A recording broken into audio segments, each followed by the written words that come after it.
Good morning, everyone. අපි සුබදර්ශනක් කියලා සියලු දෙනාටම ප්‍රාර්ථනා කරනවා.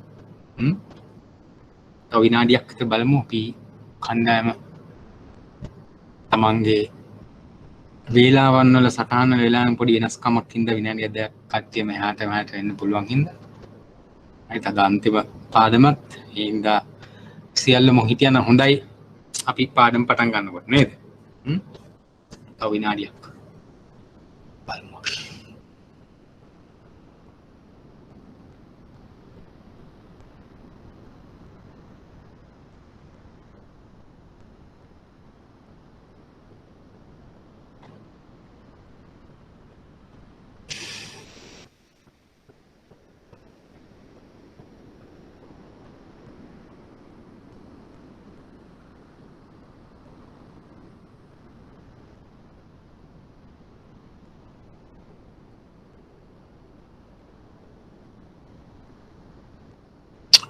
රයිට් පටන් ගමු. මේක අපගේ මම හිතන්නේ වාණිජ්‍ය බැංකු කරන පාඨමාලාවේ අවසාන පාඩම වෙන නිසා මම හිතන්නේ මමත් ලලිත් සර් දෙන්නෙක් මේ පාඨමාලාව හසුරුවපු නිසා මට හිතුණා ඔයගලන්ට පැහැදිලි කරන්න අපි දෙන්න මොන වගේ විෂය පත්‍යයන්ද ආවරණය කරේ කියන එකේ පොඩි සම්බන්ධයක් ගොඩනගලා ඊට පස්සේ මම කරපු එකේ සම්බන්ධය අද දින දක්වා සම්බන්ධය ගොඩනගලා පාඩම් පටන් ගත්තා නම් හොඳයි කියලා හිතුණා. ඇත්තම මම කරපු පාඩම් මාලාව කලින් කරන්න ඕනේ පාඩම් මාලාවක්. මේක තමයි ඔයගලන්ට මම හිතන්නේ බැංකුව වල වැඩ කරන කට්ටියටත් වැඩ කරන්නේ නැති කට්ටියට උනත් Tamanට ළඟ සබ්ජෙක්ට් මැටර් එක ළඟ මම කරපු පාඨමාලාව නේද? අපි බැංකුවේ ප්‍රොඩක්ට්ස් ගැන ඉගෙන ගත්තා. ගෙවීම් පද්ධති අතරමැදි ක්‍රියාවලිය තමයි අතරම මේ වාණිජ්‍ය බැංකුව කරන්නේ පදනම. ඒ වගේම අපි ඊට පස්සේ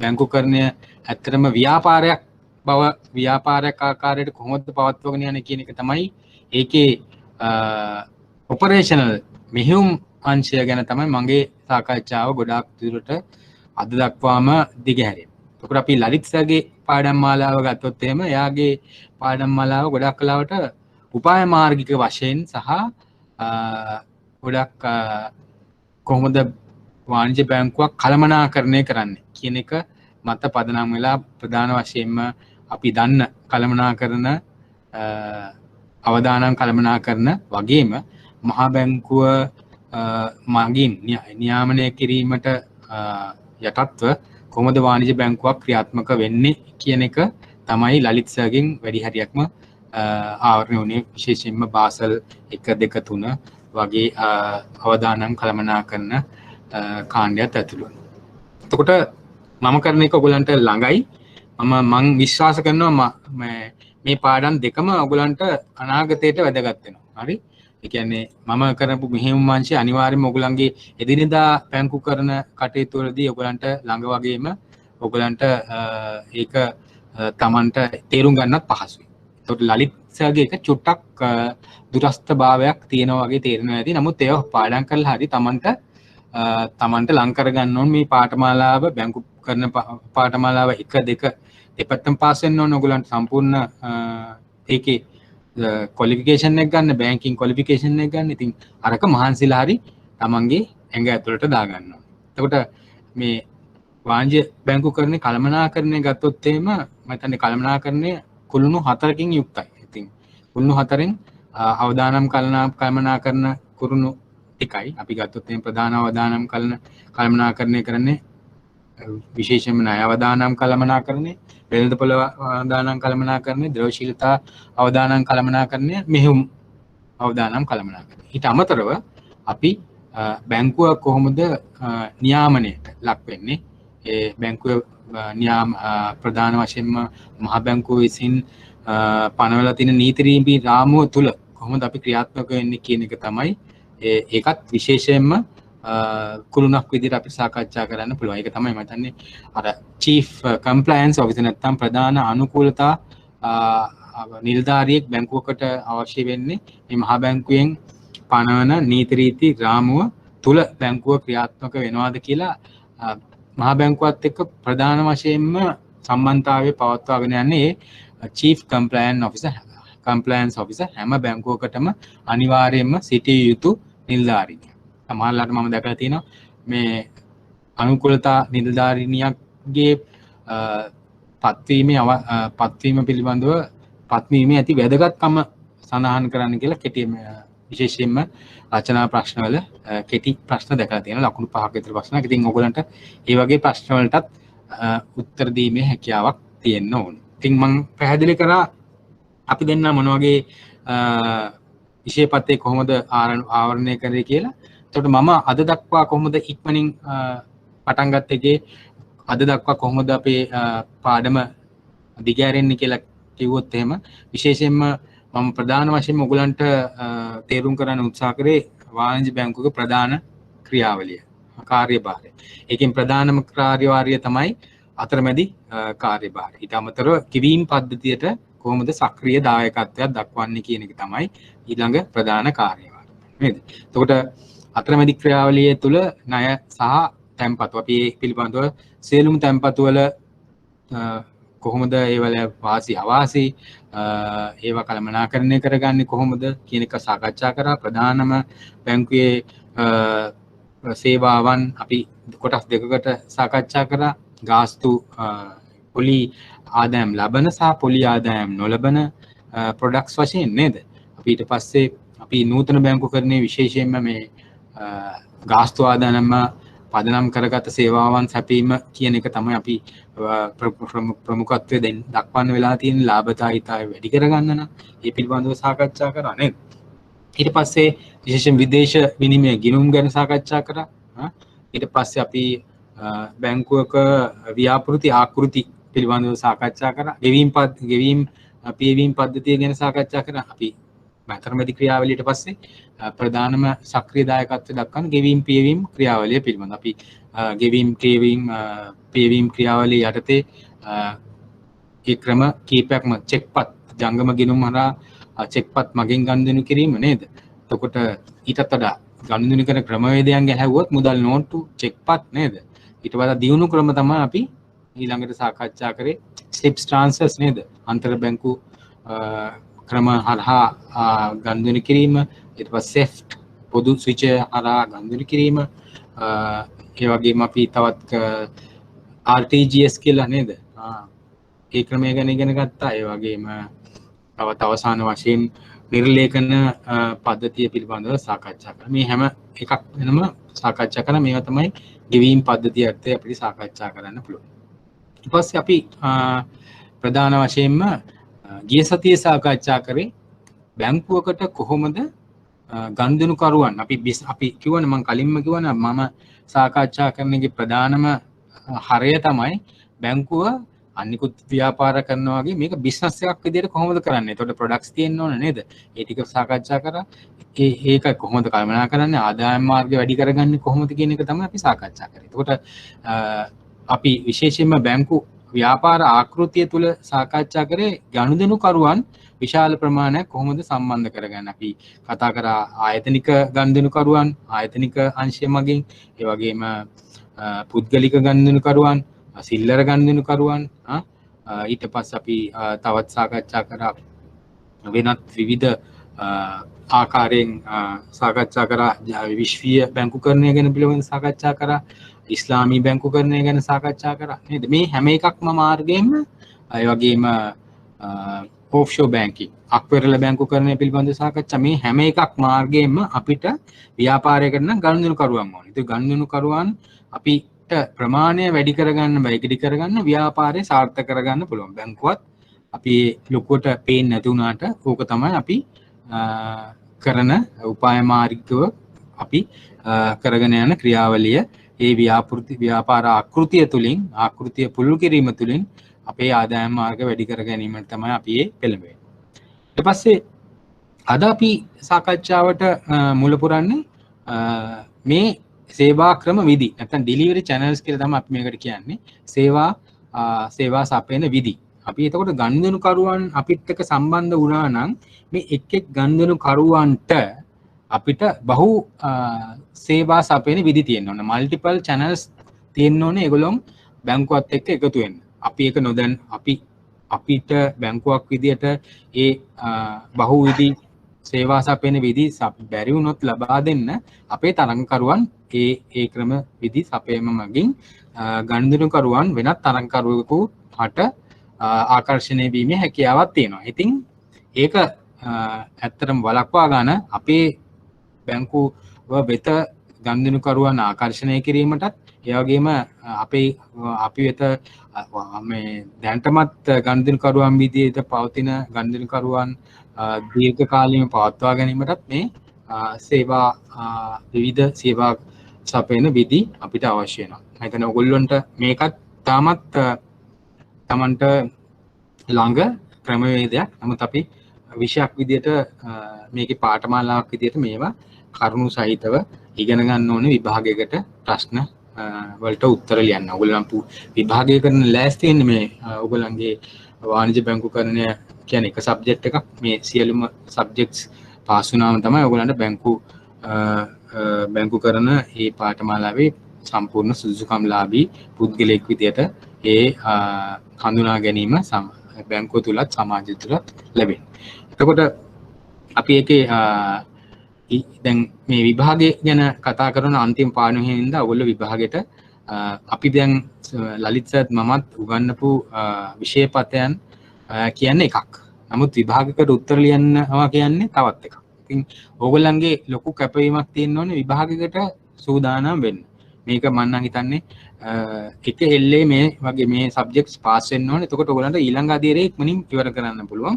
මම ඔයගොල්ලන්ට අන්තරු අංගවන අවුරුදු 10ක් ගිහිල්ලත් මම දන්න කණ්ඩායම් ඉන්නවා. හැමදාම විභාගය කරන කට්ටියත් ඉන්නවා. ඉතින් ඒ වගේ කට්ටිය වෙන්න එපා. ඒගොල්ලෝ හිතර ගන්න අපි මේ මගේ සබ්ජෙක්ට් එක සහ මේ සියලුම සබ්ජෙක්ට් මම එකපාර ඉවර කරගන්න. ඉතින් ඔයගොල්ලොන් ඒකේ ඕනර්ෂිප් එක ගන්න ඕනේ. අපි විෂය කරුණු ඔයගොල්ලන්ට ලබා දුන්නා. නමුත් ඒකේ ඔයගොල්ලොන් අයිතිය ඔයගොල්ලොන් ලබා ගත්තොත් තමයි ඔයගොල්ලන්ට මේ සමත් වීම ඉක්මනින් ලබා ගන්න පුළුවන්. හරි. තව ඊට අමතරව ඔයගොල්ලන්ට ගොඩාක් ක්වොලිෆිකේෂන්ස් ගන්න තියෙනවා. ඉතින් මේක ඉක්මනින් වහර කරගත්තොත් තමයි ඔයගොල්ලන්ට ඊළඟට යන්න පුළුවන්. ඒකේ තුලින් තමයි ඔයගොල්ලන්ට රැකියාවේ ඉදිරි ගමනකුත් තියෙන්නේ. ප්‍රොමෝෂන් ගන්න, ඉහළ දේශ කළමනාකාරයෙක් විදිහට නැත්නම් ඒ වගේ තනතුරු ලබන්න ඔයගොල්ලන්ට ආසාවක් තියෙනවා. මේවා ඉක්මනට ඉවර කරගෙන තමන්ගේ එක්ස්පීරියන්ස් එක ගන්න ඕනේ. මේ නොලෙජ් එක ගන්නවත් එක්කම. ඉතින් ඒ ඔක්කොම එකට එකක් උකහලා තමන්ගේ සාරය උරා ගන්න කණ්ඩායම් වලට ඉදිරියට යෑමේ හැකියාවක් තියෙනවා. එතකොට මේ විභාග ප්‍රශ්න මම අපි කීප සැරයක් විභාග ප්‍රශ්න කීපයකුත් කරා මගේ ඒරියා එකෙන්. ඊට අමතරව අදත් අපි විභාග ප්‍රශ්න කීපයක් කියනවා. විභාගේ මොන මාසෙද තියෙන්නේ කියලා කීප දෙනෙක් අහනවා. ජූනි මාසේ තමයි දැනට තියෙන්නේ. දැන් ඔයගොල්ලෝ දන්නවා අපි ගිය අවුරුද්දට ඉස්සලම් කතා කරපු වාතාවරණ නිමි රටේ තියෙන්නේ. ඒ හින්දා ජූනි මාසේ පිළිබඳව තව පාරක් හිතන්න වෙයි. මම හිතන්නේ බැංකු කරන ආයතනයටත් ඒ පිළිබඳව දැනට හරියටම කියන්න බෑ. නමුත් ඔයගොල්ලෝ ජූනි මාසේ කියලා හිතාගෙන පාඩම් කටයුතු කරගෙන යන්න. මම හිතන්නේ අපි අද පාඩම ඉවරනාට පස්සේ ඔයගොල්ලන්ට තව පුනරීක්ෂණ පාඨමාලාවලුත් බැංකු මම හිතන්නේ දැනටමත් දැනුම් දීලා ඇති. ඒවත් පුළුවන් කට්ටිය ඒවලට සහභාගී වෙන්න. මම හිතන්නේ මම කරපු ඒ පාඩම් මාලාව ඔයගොල්ලන්ට සියලුම සරලව අපි යන්නවා. ඒ වගේම ලලිත් සර්ත් කියනවා. ඔයගොල්ලන්ට වෙලාවක් තියෙනවනේ ඒවලට සම්බන්ධ වෙන්න. නැත්නම් මේ අපි ඉගෙනගත් දේවල් හොඳටම ඇති.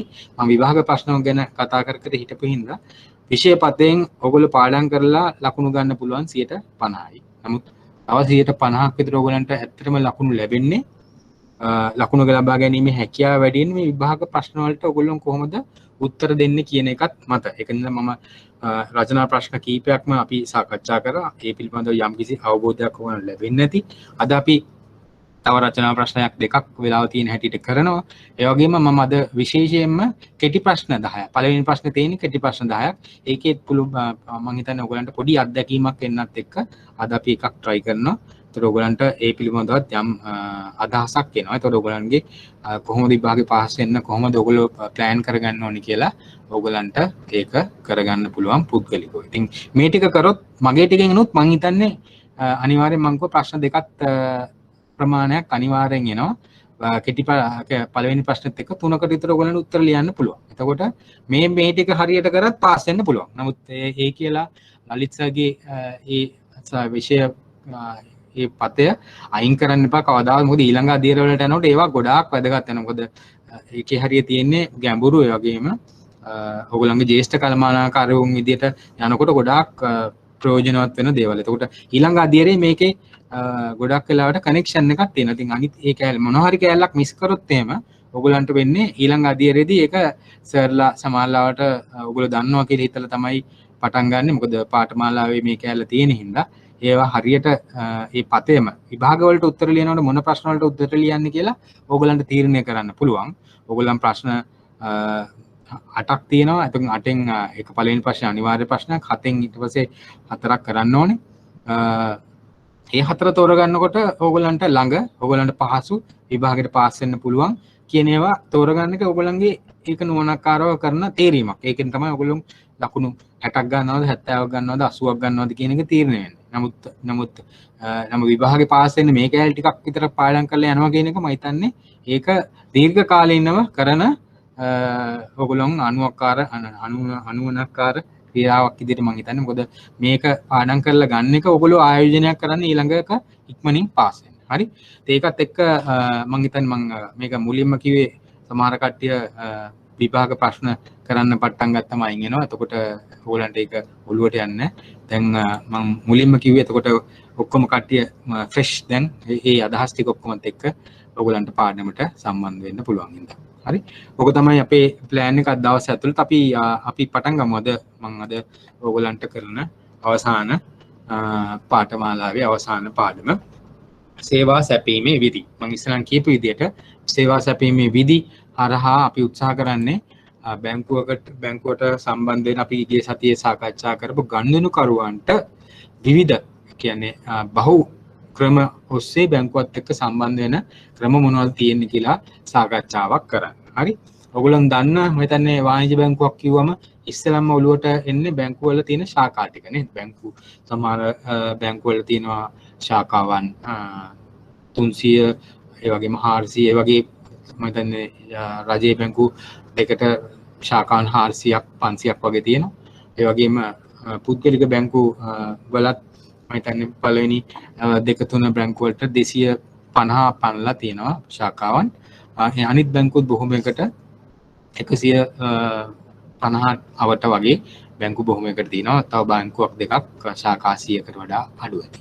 ඒක තමයි බැංකු වල තරඟකරුවන් ගත්තොත් එහෙම ඒගොල්ලන් තියෙන ශාඛා පිළිබඳ. ඒ ශාඛා ජාලය මොකද ඔක්කොම පුළුල් කරන්නේ අපි ව්‍යාපාරයක් විදියට අපි මේක සාකච්ඡා කරන්න. එතකොට අපි ශාඛා ජාලය පුළුල් කිරීම තුළින් තමයි අපේ ගනුදෙනුකරුවන්ට අපේ බැංකුවත් එක්ක සම්බන්ධ කිරීමේ අවස්ථාවන් අපි වැඩි කරන්නේ. එතකොට ඒක තමයි ගොඩක් කලාවට මේ ශාඛා පද්ධතිය පුළුල් කිරීමට ගොඩක් බැංකු ඉදිරිපත් වෙලා තියෙන්නේ. ඒ වගේම ඔයගොල්ලෝ බැලුමට උනත් ඉහළින්ම ඉන්න ශාඛා පද්ධතිය වැඩි කණ්ඩායම් වලට ඇති ගනුදෙනුකාර පදනමත් වැඩි නේද? අපි ගිය සතියේ සාකච්ඡා කරා රාජ්‍ය බැංකු දෙකට මිලියන 10කට වඩා මිලියන 10ත් 15ත් අතර ප්‍රමාණයක් ගිණුම් තියෙනවා. කියන්නේ ගනුදෙනුකරුවනුත් ඊට අඩු වුණාට යම් විශාල ප්‍රමාණයක් තියෙනවා. ඒ වගේම පෞද්ගලික බැංකු වලින් කමර්ෂල් බැංකුවට මිලියන 4.5ක් වගේ ප්‍රමාණයක් තියෙනවා. අනිත් ඒවාට මිලියන 3 අවට වගේ විශේෂයෙන්ම HNB බැංකුව, සම්පත් බැංකුව වගේ 2 මිලියන් වගේ මිලියන 2ක් අනිත් බැංකු ඔක්කොම 1 මිලියන්ට වඩා අඩු ගනුදෙනුකාර පදනමක් තමයි තියෙන්නේ. ඕක තමයි ඒගොල්ලෝ එක බැංකු වල ගනුදෙනුකරුවන් විදියට තරඟකරුවන් විදියට ඉදිරියෙන් ඉන්න කණ්ඩායම් වලට ශාඛා ජාලාවේ පැතිරීම වැඩි කියන එක හරහා ඔයගොල්ලන්ට හේතු ගන්නවා ඇති ශාඛා ජාලාවක් බැංකුවකට කොච්චර වැදගත්ද කියන එක. හරි. ඉතින් මේක අපි විභාගයකදී අපි අහන ප්‍රශ්න ආකාරයට අපි සාකච්ඡා කරමු. ශාඛා ජාලා ඇත්තටම ඉතින් අපි මොන විදියකටද ගනුදෙනුකරුවන්ට වාසි වෙන්නේ කොහොමද? ඒ වගේම බැංකුවට කොහොමද වාසි වෙන්නේ අවාසි වෙන්නේ කියන එක තමයි ඔයගොල්ලෝ දැනගන්න ඕන කරුණ. හරි. ඒක තමයි විභාගයකදී ගොඩක් වෙලාවට අහන්නේ. හරි. එතකොට ශාඛා ජාලා පද්ධතියක ගනුදෙනුකරුවන්ට ඇති වාසිය තමයි ඒගොල්ලෝ කැමතියි. ගනුදෙනුකරුවන්ට පුළුවන් බැංකුවේ නිලධාරී මහත්තයා ශාඛා කළමනාකාරීතුමාව ඇවිල්ලා මුහුණට මුහුණ හමු වෙලා සාකච්ඡා කරන්න. හරි එහෙම ගනුදෙනුකරුවන්ගේ ඒගොල්ලන්ගේ මානසික තත්ත්වෙනුත් ඒකේ යම්කිසි ඒගොල්ලෝ සතුටේ එහෙම ඇවිල්ලා සමහර කණ්ඩායමක් එහෙම තමන්ගේ ගැටලු ව්‍යාපාර ගැටලු ඒ වගේම මැනේජර් මහත්තයාට හම්බෙලා කතා කරලා ඒගොල්ලන්ගේ උපදෙස් ලබාගෙන යන්න කැමති කණ්ඩායමකුත් ඉන්නවා. හරි ඉතින් ඒකට විශේෂයෙන්ම ඒ වගේම තාක්ෂණික දේවල් වලට බය කට්ටිය ඉන්නවා. අනිවාර්යයෙන් මේගොල්ලෝ ශාඛාවට ඇවිල්ලා ගනුදෙනු කිරීමට තමයි කැමති. එතකොට මේ හරහා අපිට පුළුවන් වෙලා තියෙනවා ශාඛාවක් හරහා සියලුම සේවාවන් එක ස්ථානයකින් ලබා දෙන්න. එකකින් tempatuවක් දාගන්න පුළුවන් එක්කෙනෙක්ට ඇවිල්ලා නේද? ණය පිළිබඳව Tamanට ණයක් ලබා ගන්න තියෙනවනේ ඒකත් ඒක පිළිබඳවත් ඒ වගේම තමන්ගේ කාඩ් පත් ලබා ගන්න තියෙනවා නම් ATM පතක් ලබා ගන්න නැත්නම් විදේශ ගනුදෙනු වලට තමන්ගේ විදේශ රටක සිට ලංකාවට මුදල් ලැබිලා තියෙන එක ලබා ගන්න ඒ වගේම ව්‍යාපාර උපදෙස් නේද මේ සියලුම දේවල් එකම තැනකින් ලබා ගැනීම හැකියාවක් තියෙනවා ශාඛාවකට ආවොත් අනිත් ඒවලට අනිත් ක්‍රම එක් සම්බන්ධයෙන් අනිත් ක්‍රම හරහා සම්බන්ධ වෙනවට වඩා ශාඛාවකට ඉන්න ප්‍රධානම හේතුව ඒකයි ඒත් එක්කම තමයි මේ ශාඛාවක් ජාලාවල් පුළුල් කිරීමට එක් හේතුව ගනුදෙනුකාර පදනම ගත්තොත් බොහෝ දෙනා කැමති ශාඛාවකට ඇවිල්ලා තමන්ගේ ගනුදෙනු කිරීමට පෙළඹෙන. හරි ඔක තමයි අපි දෙවෙනි වාසිය විදිහට අපිට සාකච්ඡා කරන්න පුළුවන්. ඊට පස්සේ දැන් අපි ඉස්සරන් කිව්වා වගේ බැංකුවක් තුල ඉඳීමෙන් අර අපිට තාක්ෂණ ඔස්සේ ගොඩක් වෙලාවට අපේ රොබෝ ආකාරයෙන් ප්‍රශ්න අපි ගොඩක් වෙබ්සයිට් එකට ගියොත් එහෙම එනවා ඔටෝමේට් කරපු රොබෝ කෙනෙක් තමන්ගේ ගැටලු වලට උත්තර දෙන්නේ. ඒගොල්ලෝ ස්ටෑන්ඩඩ් ඉතාමත් සම්මත ප්‍රශ්න වලට තමයි උත්තර දෙන්න පුළුවන්. එහෙම තමයි හදලා තියෙන්නේ. එතකොට තමන්ගේ ගොඩක් වෙලාවට මිනිස්සුන් තියෙන ප්‍රශ්න ගොඩක් වෙලාවට ඒගොල්ලන්ටම ආවේනික වූ ප්‍රශ්න. එතකොට ඒ ආවේනික වූ ප්‍රශ්න වලට උත්තර දෙන්න රොබෝ කෙනෙක්ට බෑ. එතකොට ඒ සඳහා ගොඩක් වෙලාවට බැංකුවකට ඇවිල්ලාම ඒ ප්‍රශ්න නිරාකරණය කර ගැනීමට තමයි කැමති. නැත්නම් අපි සමහර ලාවට අපි කොච්චර කිව්වත් අන්තර්ජාල හරහා තමන්ට සේවාවන් ලබා ගන්න සමහර ප්‍රශ්න වලට උත්තර ලියන්න දෙන්න බෑ. එතකොට අනිවාර්යයෙන්ම ශාඛාවකට ඒ කට්ටියට ඒ ඔප්ෂන් එක තියෙන විකල්පේ තියෙන්න ඕන ශාඛාවට ඇවිල්ලා තමන්ගේ ගැටලුව නිරාකරන්න. නමුත් අපි ගනුදෙනු කරන සෑම ගනුදෙනුකරුවෙක්ටම ශාඛාවට අවශ්‍ය වෙන්නේ නැහැ. ඒතකොට අපිට පුළුවන් ඌමනා කට්ටියට විතරක් ශාඛාවක් කට ඒමට ඒ තමන්ගේ විකල්පේ ලබා දෙන්න. ඒක තමයි ගොඩක් වෙලාවට බිස්නස් අපේ තියෙන ව්‍යාපාර පරිමාවෙන් විශාල ප්‍රමාණයක් 100%ක්ම ශාඛා හරහා කෙරුණේ. දැන් ගොඩක් වෙලාවට අපි උත්සාහ කරනවා මේ විකල්ප ක්‍රමවේදයන් හරහා සේවා ක්‍රමවේදී හරහා ඒ වලට පුළුවන් තරම් ඒ මාර්ගයෙන් ගනුදෙනුකරුවන්ට සේවාව සපයන. ඒතකොට ඒගොල්ලන්ටත් හොඳයි අනවශ්‍ය ලෙස පූලිං හැදිලා ශාඛාවල ගනුදෙනු කිරීම ඒකත් නවතිනවා. ඉතින් මේ සඳහා අදන අද දිනේ මේ වකවානුවේ මේ කොවිඩ් තත්ත්වات එක්ක මෙතන ශාඛාවලට ගෙන්නවා ගත හැකි උපරිම ප්‍රමාණයක් තියෙනවා. ඉතින් මේ ඒකත් එක්ක ඔයගොල්ලන්ට තේරෙනවා ඇති මේ විකල්ප ක්‍රම හරහා බැංකුවට ගනුදෙනුකරුවන් සම්බන්ධ කර ගැනීමට අපි වඩාත් නැඹුරු වෙන්න ඕනේ. අපි මේ ඩිජිටල් බැංකුකරණය පිළිබඳවයි මම මේ සාකච්ඡා කරන්නේ. ඒ කියන්නේ සඳහන් කරන්නේ ශාඛාවලට අමතරව අපි මේ ඩිජිටල් බැංකුකරණය පිළිබඳව වැඩියෙන් කටයුතු කරන්න ඕනේ. එහෙම වුණොත් තමයි අපිට මේ ගනුදෙනුකරු කාණ්ඩායමට අපේ සේවාව දිගින් දිගටම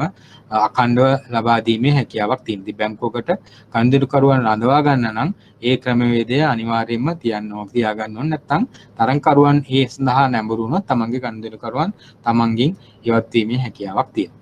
ඉතින් මේ හැම එකකටම මධ්‍යගත පද්ධතියක් හරහා තමයි මේ ගනුදෙනු කිරීමට අපිට හැකියාවක් ලැබිලා තියෙනවා. ඔයගොල්ලන්ට උදාහරණයක් කිව්වොත් එම අවුරුදු 20කට 25කට ඉස්සෙල්ලා ඊටත් වැඩිවත් මන් දන්නේ ගොඩක් වෙලාවට ගනුදෙනු අපි මේ IT නැත්නම් තොරතුරු තාක්ෂණය බැංකු වලට එන කාලෙත් එක්කම අපි හිතුවා මේ රයිට් මේ සම්පූර්ණයෙන්ම කම්පියුටරයිස් කරාම පහසු වෙයි කියලා. නමුත් පළවෙනි අවධියේදී මේ කම්පියුටරයිස් කරා කියලා බැංකු වල කරේ ඒගොල්ලොන් අර එදා කරපු ලෙජර් ක්‍රමවේදය කෙලින්ම කම්පියුටර් එක ගිහිල්ලා ඒක තමන්ගේ දත්ත පීක් කරපු එක තමයි කරේ ඇතුළත් කරපු එක කරලා හරහා නමුත් ව්‍යාපාරයක් විදියට ඒක තමන්ගේ පිරිවැය අඩු කරන මට්ටමකට දියුණු වුණේ නැහැ ඒක පව් කාලිනව තමයි සිදු වුණේ ඒත් එක්කම මේ මධ්‍යගත පද්ධතියත් ආවේ පස්සේ නමුත් මධ්‍යගත පද්ධතියට ඉස්සෙල්ලා ශාඛාවේ ගනුදෙනු කරුවෙක් අපි තුමු අමුත්තගම හරි ඒ වගේ ශාඛාවක ගනුදෙනු කරුවෙක්ට තමන්ගේ ගිණුමේ තියෙන මුදල් මේ කොළඹ ප්‍රදේශයේ ශාඛාවකින් නැත්නම් ඒ ශාඛාවකට ඇවිල්ලා මේ තමන්ගේ මුදල් ලබා ගැනීම හැකියාවක් තිබුණේ නැහැ. එයාට තමුත්තගම නම් එයා ගිණුම තියෙන තමුත්තගමටම යන්න ඕනේ එයාගේ ගිණුමේ ගනුදෙනු කිරීම සඳහා. නමුත් ඔයගලන්ට මේ වෙනස කරන්න පුළුවන් වුණේ බැංකු වලට ප්‍රධාන වශයෙන්ම මේ මධ්‍යගත පද්ධතිය බැංකු ක්‍රමයට ආවත් එක්කම තමයි මේ බැංකුවේ තියෙන ශාඛා පද්ධතියම එකක් විදියට ක්‍රියාත්මක කරන ක්‍රමවේදයක් නැත්නම් පද්ධතියක් බවට පත් කරාට පස්සේ තමයි මේ තමුත්තගම ගිණුමක තිබුණත් Tamanට මෙහි ශාඛාවේ ATM යන්ත්‍රයකින් උනත් සල්ලි ගන්න පුළුවන්. නැත්නම් ඉන්ටර්නෙට් එකකින් මාරු කරන්න පුළුවන්. ඒ වගේ ශාඛාවකින් ගන්නවටත් වඩා ශාඛාවකින් අනිවාර්යයෙන්ම ගන්න පුළුවන් මධ්‍යගත පද්ධතියෙන් ආවට පස්සේ වෙනත් ඕනෑම ශාඛාවකින් ඊට අමතරව ඊටත් වඩා දියුණු තත්ත්වය තමයි මධ්‍යගත පද්ධතියෙන් මේ තිබීම හරහා උනේ මේ ඩිජිටල් බැංකුකරණයට ගොඩක් වෙලාවට අවශ්‍ය කරන වටපිටාව අත්තිවාරම වැටුනේ මේ මධ්‍යගත පද්ධතිය හරහා. ඒක තමයි ඇත්තටම මේ කෝ බැංකින් කියලා අපි මේකට ඉංග්‍රීසියෙන් කියන්නේ මේ කෝ බැංකින් සිස්ටම් එක තමයි මේ ඩිජිටල් බැංකුකරණයට ඉතාමත් හොඳ වටපිටාවක් ඇති කරේ. එතකොට දැන් ගොඩක් වෙලාවට මේ කෝ බැංකින් වල අර වාහන වගේ ජෙනරේෂන්ස් තියෙනවා. ඉතින් හැම එකක්ම අවුරුදු කීපයකට සැරයක් ඒ කෝ බැංකින් අලුත් කෝ බැංකින් පද්ධතියකට යාමට හැකියාවක් වෙලා තියෙනවා. ඒ හරහා මේ තොරතුරු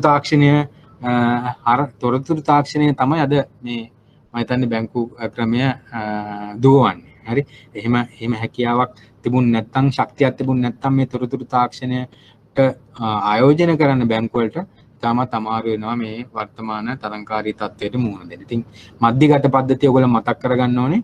මේ මතක තියාගන්න ඕනේ මේ එක ගනුදෙනුකරු ශාඛාව ගනුදෙනුකරුවන්ට අනිත් ශාඛා වලින් මුදල් ලබා ගැනීමට හැකියාව ලැබිලා තියෙන්නේ මේ මධ්‍යගත පද්ධතිය හරහා ක්‍රමය හරහා. එතකොට ඔයගලන්ට එක ඕපන් කරාම ඒකේ සහ මුදල් තැන්පත් කරාම පද්ධතිය කෙලින්ම ගනුදෙනු අපි අප්ඩේට් වුණාට පස්සේ ඕනම ශාඛාවකින් ලබා ගැනීමේ හැකියාවක් තියෙනවා. ඒ කියන්නේ නැත්නම් ඉන්ටිග්‍රේටඩ් සිස්ටම්ස් තමයි මේකේ අන්තර්ජාලය හරහා එකිනෙකට එකක් බද්ධ වූ පද්ධතියක් විදිහට තමයි මේවා ක්‍රියාත්මක වෙන්නේ. දැන් ඒකෙම අපි වාසි ටික දන්නවනේ. ඒතර අපිට පුළුවන් වෙන්න ඕනේ මේකේ තියෙන අවාසිත් තියෙන්නේ මොනවද කියලා දැනගන්න. ඉතින් ශාඛා ජාලාවක් පවත්වගෙන යනවා කියන්නේ ගොඩක් වෙලාවට මේ ශාඛාවන් පවතින්නේ නගරබද්ධව ඉතාමත් ගොඩක් පාකින් ෆැසිලිටිස් නැත්නම් වාහන නැවැත්වීමේ හැකියාවක් තියෙන්න ඕනේ නේද? එතකොට ප්‍රධාන පාරකට මුහුණලා තියෙන්න ඕනේ ටවුන් එකේ වුණත් එහෙම තමයි වාණිජ්‍ය බැංකුවක ආකෘතිය. අපිට වාණිජ්‍ය බැංකුවක් ශාඛාවන් පවත්වනගෙන යාමදී මේ වගේ තත්ත්වයක් තමයි සේවා දායකයන්ට ලබා දෙන්න. නැත්නම් අර ටවුන් එකේ එළිය තිබුණොත් එහෙම අනිත් බැංකු ඔක්කොම ටවුන් එකේ Tamanට පහසු ගනුදෙනු පහසු තැනක තිබුණොත් ඒගොල්ලෝ ඒ ශාඛාවට යනවා බැංකුවට යනවා.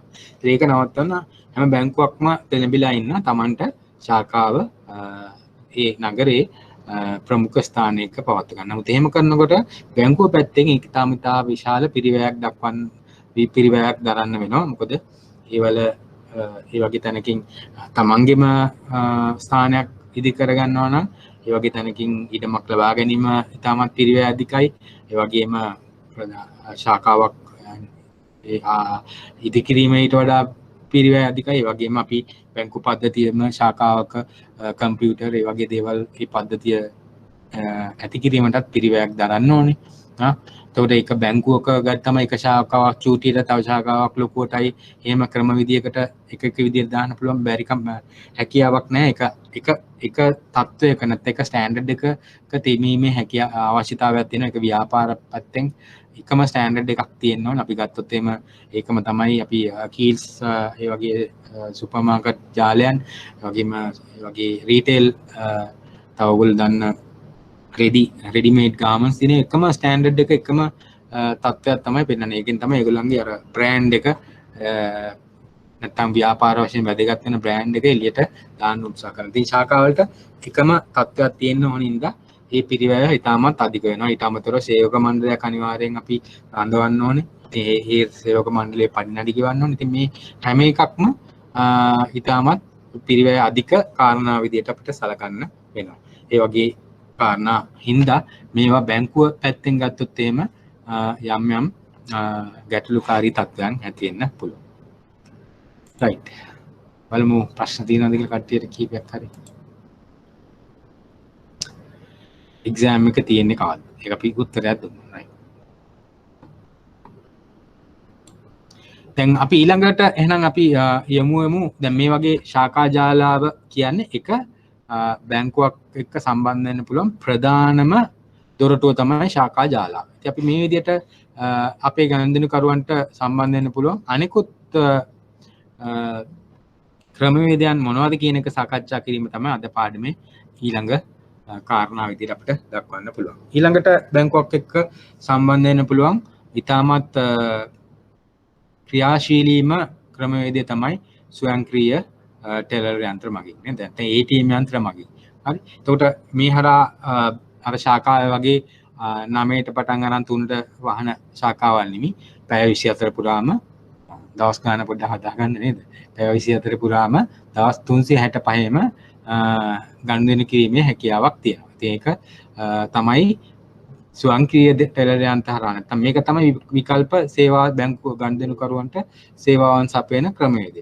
ඉතින් අපි ගත්තොත් එහෙම ගිණුමක් ආරම්භ කරනවට අමතරව මේ දැන් මම කියන සියලුම ක්‍රමවේද ශාඛාවකට එන්න ඕනේ තමයි සාමාන්‍යයෙන් ගිණුමක් ආරම්භ කරන්න බැංකුවල. සමහර බැංකුවල ඒ කටයුත්තත් හිමීට පටන් අරගන්නවා මේ තමන්ගේ අන්තර්ජාල ක්‍රම ඔස්සේ. තාම හරියටම ඒකට ඍජු ක්‍රමයක් හැම බැංකුවෙම නැහැ.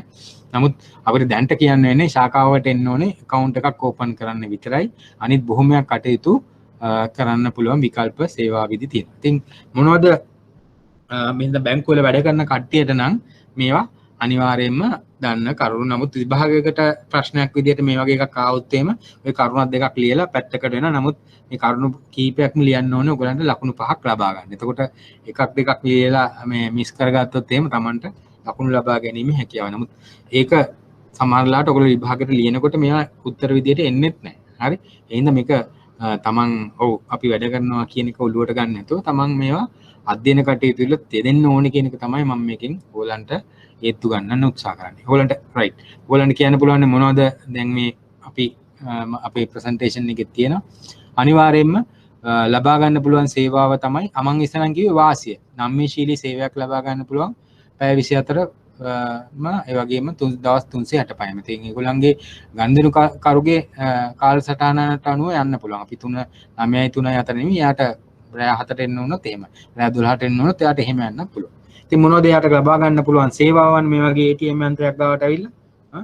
විශේෂ පිරික්සීම් නේද? කෙටි ගිණුම් වාර්තා ලබා ගැනීම. Tamanට උමනා නම් මොනවද ගනුදෙනු උනේ, Taman මොනවද සල්ලි අරගත්තේ, සල්ලි වැටුනේ මොනවද කියලා යම් කිසි විවරණයක් කරන්න ඕන නම් ඒ කෙටි ගිණුම් වාර්තාවක් print එකක් ලබා ගන්න පුළුවන්. අද මුදල් වෙන එක ගිණුමකින් තව ගිණුමකට අම්මලාට පුළුවන් ළමයි වෙන තැන්වල අධ්‍යයන කටයුතු වල ඉන්නවා නම් නැත්නම් ළමයි රැකියාව කරනවා නම් වෙන තැන්වල අම්මලාට සල්ලි යවන්න ඕන නම් එක ගිණුමකින් තව ගිණුමකට මාරු කිරීමේ හැකියාවක් තියෙනවා.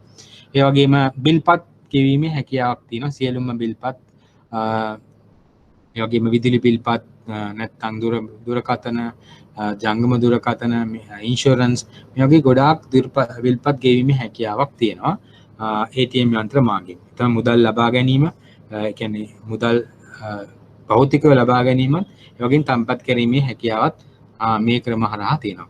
නමුත් ඔයගලන්ට විශේෂයෙන් මේ ATM යන්ත්‍ර CDM යන්ත්‍ර ගැන කතා කරනකොට CDM යන්ත්‍ර මම හිතන්නේ චෙක්පත් තැන්පත් කිරීමේ හැකියාවකුත් තියෙනවා. හරි. එතකොට මේ ATM කියන්නේ ස්වයංක්‍රීය ටෙලර් යන්ත්‍ර. ටෙලර් කියන්නේ බැංකු ශාඛාව තියෙන ටෙලර්ගේ බහුතරයක් සේවාවන් මේකෙන් කරන්න පුළුවන්. හරි. ඒක තමයි ස්වයංක්‍රීයව කරන්න පුළුවන් තත්ත්වය. එතකොට මේ පිළිබඳව ඔයගලන්ට පොඩි විවරණයක් කරොත් මම හිතන්නේ මෙම ක්‍රමය දැන් ගොඩක් ප්‍රචලිත වෙලා තියෙනවා. නමුත් අවුරුදු 5කට විතර ප්‍රථමයෙන් මම හිතන්නේ මහජන බැංකුව තමයි මේ ඒගොල්ලන් මේ ක්‍රමය ගොඩාක් ප්‍රචලිත වෙන්න කරන්න පටන් ගත්තේ. මම හිතන්නේ ඒ හරහා මම හිතන්නේ ඒගොල්ලන්ගේ People's Bank ඒගොල්ලෝ පිටුපුන් ලද ATM යන්ත්‍ර CDM යන්ත්‍ර ගොඩක් මිනිස්සු පුරුදු වුණා මේ ශාඛාවකට නොගින් තමන්ගේ ගනුදෙනු කරන්න මෝටර් බයික් එක නවත්තලා හරි නැත්නම් කාර් එක නවත්තලා හරි තමන්ගේ ගනුදෙනු කරන්න. ඒකට ශාඛාවට අපි අර යන ක්‍රවුඩ් එක අඩු කරගන්න පුළුවන් වෙලා තියෙනවා. ඉතින් මේක තමයි මම අර ඉස්සෙල්ලා ඕගොල්ලන්ට කිව්වේ. ඉතින් මේවා කොවිඩ් වසංගතයත් එක්ක එකතු කරලා ඔයගලන්ට ප්‍රශ්න අහන්න පුළුවන්. මේකත් එක්ක කොවිඩ් ප්‍රසංගතයත් එක්ක ගනුදෙනු කරන්න පුළුවන් ඕගොල්ලෝ යෝජනා කරන ක්‍රම. ඉතින් මේ විදිහට ඔයගොල්ලෝ පාඩම් කරනකොට ඔයගොල්ලන්ගේම ප්‍රශ්න හදාගෙන එහෙම පාඩම් කරන්න. මම ඉස්සෙල්ලා කිව්වා ඔයගොල්ලන් ප්‍රශ්න වලට ගැන කතා කරනකොට 50%ක් ඇත්තටම විෂයට කරුණු වලට ඔයගොල්ලන්ට පාඩම් කරලා ගන්න පුළුවන් 50%. ඊටු 50% විභාග ප්‍රශ්න ස්කිල් එක ඒක මේ උත්තර ලියලම මේ පුහුණුව තුළින් ලබා ගන්න පුළුවන් මේ අවධියේ. කියන්නේ 50% පුළුවන් නම් මේ කියන්නේ මේ අධ්‍යයන ඔයගොල්ලන්ට විභාග ප්‍රශ්න නොකරමත් පාස් වෙන්න පුළුවන් අවස්ථාවන් තියෙනවා. හරි. නමුත් එහෙම හැම ප්‍රශ්නයක්ම ඔයගොල්ලන්ට කරන්න බැරි වෙන හින්දා ඒක විභාග ප්‍රශ්න නොකරොත් කරගත්ත ඒරියා එකකින්වත් ප්‍රශ්න කරන්න බැරි වෙලා අසමත් වීමේ හැකියාව තියෙන හින්දා විභාග ප්‍රශ්න අනිවාර්යයෙන්ම කරන්න ඕනේ. මේ தত্ত্বය ඊළඟ අධීරයේදී ඒ කියන්නේ ඊළඟ අධීරයේදී 75%ක් විතර ඔයගොල්ලන්ට ලකුණු ලබා ගැනීමේ හැකියාව වෙන්නේ විභාග ප්‍රශ්න පුහුණුව වීම තුල. ඒකට එකපාරට එතනින් එන්නේ මෙතන පුහුණුව ලබා ගන්න. ඕනම මම හිතන්නේ ඕනම වෘත්තීය සුදුසුකමක් ලබා ගන්න ක්වොලිෆිකේෂන් එක ඕක තමයි තියෙන தත්ත්වය. මේ විෂය පාඩම් කරලා වනපොත් කරලා විතරක් උත්තර ලියන්න බෑ. තමන්ගේ විභාග ප්‍රශ්න වලට කොහොමද උත්තර ලියන්නේ කියන එක පුහුණුවක් තියෙන්න ඕන. ඒක 50% ඉඳන් 75%ක් දක්වා වැඩි වෙනවා ඊළඟ අදිරි. ඒක තමයි මම ඔයගලන්ට කිව්වේ සමහර කට්ටිය අවුරුදු 10ක් දක්වාම මම මේක අන්තිම දවසේ ඔයගලන්ට කියන්නේ අපි ආපහු හම්බෙන්නේ නැතු ඇති. නමුත් ඔයගලන්ගේ මේ පාඨමාලාව එක එල්ලේ නැත්තම් ඉක්මනින් මේක ඉවර කර ගැනීමට ඔයගලන්ට ශක්තියක් වෙන්නයි මම කියන්නේ. ඔයගලන්ට ඒක ඒ පුහුණුව ස්කිල් එක මුලින් ඉඳන්ම හදා ගන්න ඕනේ. එතකොට මේක විභාග ප්‍රශ්නයක් කරනකොට මේක අපිට කරන්න පුළුවන් කියලා එකෙන් ඉවත් වෙලා යන එකෙන් මොකද විභාග ප්‍රශ්නයක් ඒ ප්‍රශ්න මෙන්නේ නැහැනේ. කොහොමද ඒකට උත්තර ලියන්නේ කියන ඔයගලන්ගේ චින්තන රටාව හදා ගන්න එක තමයි මේකේ පුහුණුව කියලා කියන්නේ. නැත්තම් මොඩල් ආන්සර්ස් තියෙන එක බලාගෙන උත්තර ලියන එක නෙමෙයි. හරි. ඒතර ඒක දැන් මේ අධීරයේ පුහුණුවක් තිබුණ නැත්තම් ඒ කට්ටිය තමයි දිගින් දිගටම අසමත් වෙන්නේ. ඒක පිළිබඳව පොඩි අවධානයකින් සහ අවධාරණයකින් ඉන්න කියලා මම ඉල්ලනවා ඔයගලන්ට විභාගය සම්පූර්ණයෙන්ම ක්වොලිෆිකේෂන් එක ඉක්මනින් සහ කඩිනමින් ඉවර කර ගැනීමට සහ තමන්ගේ රැකියාවේ ඉදිරියට යන්න යම් දර්ශනයක් තියෙනවා. ඉතින් මේක තමයි සේවාවන් අපි වාසිත් මේකෙන් කතා කරා ස්වයංක්‍රීය ටෙලර් යන්ත්‍රයකින් ලබාගත හැකි සේවාවන් පිළිබඳවත් අපි සාකච්ඡා කරා. ඉතින් අපි ඊට පස්සේ අපිට කතා කරන්න පුළුවන් අන්තර්ජාල බැංකුකරණය සහ ජංගම බැංකුකරණය. අපි මේ දෙකම එකට දාලා කතා කරන්නේ. මොකද ගොඩක් වෙලාවට මේ අන්තර්ජාල බැංකුවන ඔයගොල්ලන්ගේ ලැප්ටොප් එකක් ටැබ් එකක් තියෙනවා නම් ඒකිනුත් ගෙන්දුණු කරන්න පුළුවන්. ගොඩක් වෙලාවට ජංගම දුරකථන හරහා තමයි මේ අන්තර්ජාල බැංකුකරණය සිදු කරන්නේ. ඉතින් මේ දෙකම එකට යන බැංකුකරණ ක්‍රමවේදයක් විදිහට අපිට සාකච්ඡා කරන්න පුළුවන්. කොහොම හරි ජංගම බැංකුවක් ජංගම දුරකථනයක් තුලින් අන්තර්ජාල හරහා කරන බැංකු කරන ක්‍රමයක් විදිහට මේක සාකච්ඡා කරන්න පුළුවන්. ඉතින් අපි ඉස්සරම වගේම මේකෙත් අර ගෙනුමක් ආරම්භ කරනවට අමතරව සියලුම සේවාවන් ලබා ගන්න පුළුවන්. විශේෂ පිරික්සුම් ලබා ගන්න පුළුවන්. ගිණුම් වාර්තා ලබා ගන්න පුළුවන්. බිල්පත් ගෙවීම, ගිණුමකින් තවත් ගිණුමකට මුදල් මාරු කර යැවීම මේ කාරණා සියල්ලම කරන්න පුළුවන්. ඒ වගේ චෙක් පොතක් තමන්ගේ ඉවර නම් ඒකට අයදුම් කරන්නත් පුළුවන්. හරි. ඒ වගේ පහසුකම් අන්තර්ජාල බැංකුකරණය හරහා ලබා දෙනවා. ඉතින් මේකේ වාසි අවාසි. ඉතින් මේවා තමයි අපි ඊළඟට ප්‍රශ්නයක් කරනකොට ඔයගොල්ලන්ට පෙන්නේ මේ වගේම ඉතාමත් එකෙල්ලේ උත්තර ලියන්න පුළුවන්. නමුත් අපි අන්තර්ජාලික බැංකුකරණය කියන්නේ මොකක්ද කියලා විතරක් දැනගෙන හිටියානම් මේ ජංගම බැංකුවරණේ අන්තර්ජාලය හරහා ගනුදෙනු කරන්න පුළුවන් බැංකුවට කියන එක විතරක් දැනගෙන හිටියනම් ඔයගොල්ලන්ගේ උත්තරේට එතනින් එහාට මොකුත් ලියන්න බෑ. හරි. දැන් ඕනෑම ප්‍රශ්නයකට මේ අන්තර්ජාල බැංකුවරණය ගැන කිව්වොත් ඔයාලා දැනගෙන ඕගොල්ලන්ගේ දැනුම මට්ටම තමයි සේවාව මොනවද ලබා දෙන්න පුළුවන්. ඒකෙන් ගනුදෙනු කරුවන්ට මොනවද වාසි තියෙන්නේ, අවාසි තියෙන්නේ මොනවද කියන එක තමයි ඔයගොල්ලෝ දැනගන්න ඕනේ. හරි. එතකොට මේ හරහාත් අපි ඉස්සෙල්ලා කතා කරා වගේ නම්‍ය ශෛලීව පැය 24 තුනම දවස් 7ෙම නැත්නම් දවස් 365ෙම ගනුදෙනු කිරීම හැකියාවක් තියෙනවා. තමන්ගේ කාලසටහනකට අනුව තමන්ගේ වේලාව කළමනාකරණය කිරීමෙන් තමන්ට උදේ වරුවේ නැත්නම් ශාඛාවට ආරම්භ කරන වෙලාවේදී ගනුදෙනු කරන්න යන්න බැරි නම් කාර්යබහුල නම් තමන්ට මුදල් ගිණුමෙන් ලබා ගන්න නම් තියෙන්නේ නැත්නම් යම්කිසි බිලක් සෙටල් කරන්න නම් තියෙන්නේ තමන්ට පුළුවන් තමන්ගේ අන්තර්ජාලය හොරා තමන්ගේ නිවසේ සිට නැත්නම් ඕනෑම රැකියා කරන ස්ථානයේ සිටම තමන්ගේ මනාපය අනුව ගනුදෙනු කරන්න. ඒවා තමයි තමන්ට තියෙන වාසි. ඉතින් මේ වගේ තියෙන තත්ත්වයන් වල ඒ වගේම යම් ආබාධත් තියෙනවා. නැත්නම් අවහිරතාවක් තියෙනවා. නැත්නම් අවාසිත් තියෙනවා. ඒක මොකද අපේ සිස්ටම් එකපාරටම බ්‍රේක් ඩවුන් වෙන්න පුළුවන්. හරි. මොකද IT කියන එක ඒක වෙනම තාක්ෂණ ක්‍රමවේදයක් කරන තාක්ෂණයේ යම් දෝෂ සිදු වෙන්න පුළුවන්. ඒකට ඒ වගේ දෙයක් කරලා පද්ධතිය බිඳ වැටුනොත් අපිට ගනුදෙනු කිරීමේ හැකියාවක් නැති වෙනවා. හරි. ඉතින් ඒක වෙන්න පුළුවන් ශාඛාවට ගියත් ඉතින් ජෙනරේටර් ගිහලා නම් ඒගොල්ලන්ටත් ගනුදෙනු කරන්න බෑ නේද? නමුත් ඒවා ක්‍රමවේද තියෙනවා ඉක්මනින්ම ජෙනරේටර් ක්‍රියාත්මක කිරීමට. නමුත් අන්තර්ජාල යම්කිසි සිග්නල් ඉන්ටර්නෙට් කනෙක්ෂන් එක නැත්තම් සිග්නල් නැත්තම් මේ වගේ ගනුදෙනු කිරීමේ හැකියාවක් නැති වෙනවා. ඒ වගේම සයිබර් ආරක්ෂක ගැටලු නේද? ගොඩාක් වෙලාවට තමන්ගේ ඉන්ටර්නෙට් බැංකින් වලදී තමන්ගේ ඒ වගේ යම්කිසි අන්තර්දායක තත්ත්වයන් ඉන්න පුළුවන් සයිබර් ආරක්ෂණ ගැටලු වෙන්න පුළුවන්. ඒ වගේ දෙයක් අවාසිදායක තත්ත්වයක්. පුද්ගලික තොරතුරු වෙනත් පාර්ශ්වයකට අතර යෑමේ හැකියාවක් තියෙනවා. තමන් සියල්ලම ගනුදෙනු සපයනවා අන්තර්ජාලයේ ක්ලවුඩ් එකක හරි නැත්නම් කොහේ හරි මේවා සටහන් වෙනවනේ. හැකර් කෙනෙක් වගේ කෙනෙක්ට පුළුවන් මේ තොරතුරු ලබා ගැනීම හැකියාවක් තියෙනවා. නමුත් බැංකුත් තාමත් 100%ක්ම ඒවා ආවරණය කරන්න කටයුතු යොදනවා.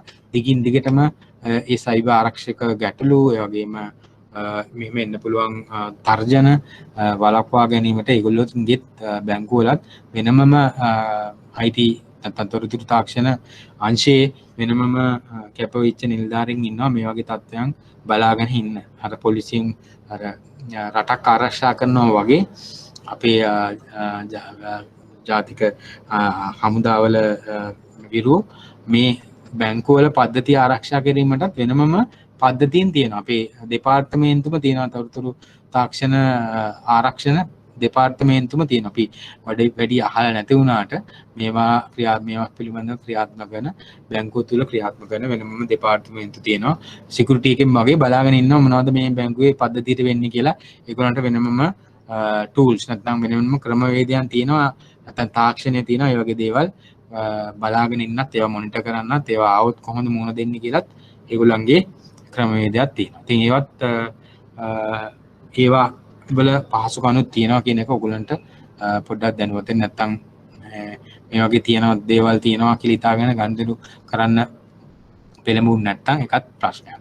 ඊට අමතරව මම හිතන්නේ ගොඩාක් බැංකුවල ඉතාමත් දූරදර්ශී තීරණයක් අරගෙන තියෙනවා.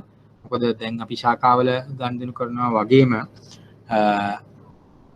මේ අන්තර්ජාල බැංකුකරණයට ගනුදෙනු කරුවන් පුහුණු කිරීම නැත්නම් පෙළඹවීම අනිවාර්යයෙන්ම කරන්න ඕනේ. මොකද ඒතර අපිට ශාඛාවේ ඉන්න සේවක සංඛ්‍යාව අඩු කිරීම තියෙන පිරිවැය අඩු කරන්න පුළුවන්. ලෝඩ් එක මොකද ලොකු ආයෝජනයක් කරලා මේවා හදලා තියෙන්නේ. ඉතින් මේවා භාවිතා කරනවා කියන එක භාවිතයට ගනුදෙනු කරනවා පෙළඹවීමත් අපේ බැංකු නිලධාරීන් විදියට ඒක අපේ වගකීමක්. ඒ කාර්යයත් කරන්න පුළුවන්. ඉතින් මේ වගේ ගනුදෙනුවක් අපේ ශාඛාවල අපි ඉන්ටර්නෙට් බැංකින් වල කොහොමද කරන්නේ? එතකොට එහෙම කියලා කවුරු හරි ඇහුවොත් ඔයගලන්ට පුළුවන් වෙන්න ඕනේ ඒ සඳහා යම්කිසි උදව්වක් ගනුදෙනු කරුවන්ට කරන්න.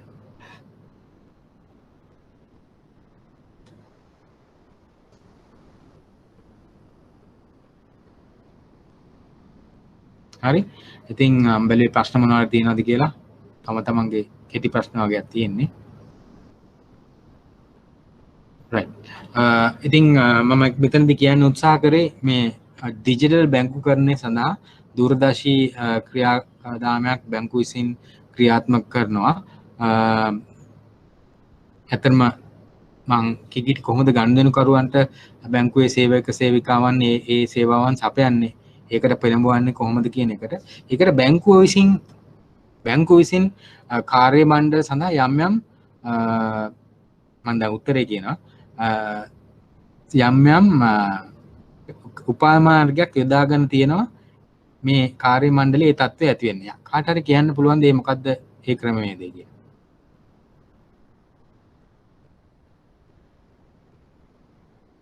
බැංකුවේ කාර්ය මණ්ඩලය මේ අන්තර්ජාලය හරහා ගනුදෙනු කිරීමට පුහුණු කිරීමට පෙළඹවීමට යම් යම් තීරණ යම් නිශ්චිත තීරණයක් අරගෙන තියෙන බොහොමයක් බැංකුව. ඒගොල්ලන්ගේ යම් කාරණාවක් සීමා කිරීම තුලින් මම ඔන්න උත්තරෙන් භාගයක් කිව්වා. ඒතර ඒගොල්ලෝම පුරුදු කිරීම තමයි මේ අන්තර්ජාලික බැංකුව කරන ඉස්සෙල්ලා තමන්ගේ ස්ටාෆ් එක පුරුදු කරගන්න එපයි. එහෙම වුණොත් නේ අපි අපේ ස්ටාෆ් එක පුරුදු වුණොත් අපි ගිහිල්ලා අපේ ගනුදෙනුකරුවන්ටත් ඒගොල්ලන්ටත් විශ්වාසයෙන් මේක කරන්න කියලා දෙන්න පුළුවන්. ඒ සඳහා බැංකුව විසින් අරගෙන ගත්ත හොඳ තීරණයක්. ඒ පිළිබඳව ධනවාදී තීරණයක් අරගත්තා. ටිකක් අපි පැත්තෙන් ගත්තම ටිකක් රූට් වගේ කියලා එතනවා. තාමත් මේ එච්චර සුවදශීලී නැහැ කියලා එතන. නමුත් ඒ තීරණය අරගෙන තියෙන ගොඩක් වෙලාවට මේ කාරණය පෙරදරි කරගෙන නැත්නම් හිතේ තියාගන්න. කාට හරි කියන්න පුළුවන්.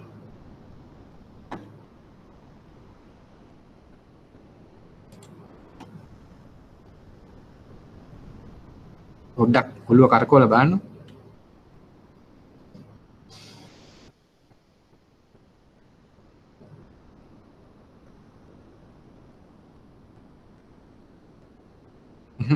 උත්තරයක් එන්නේ නැහැ. හින්දා අපිට වැඩි වෙලාවක් මේ ඔන්ලයින් ක්‍රමේ බලාගෙන ඉන්න බෑනේ. ඉතින් මම උත්තරේ දෙනවා එහෙම නේද? යොදා ගන්න ක්‍රමය තමයි කෙනෙක් උත්තරයක් ආවගේ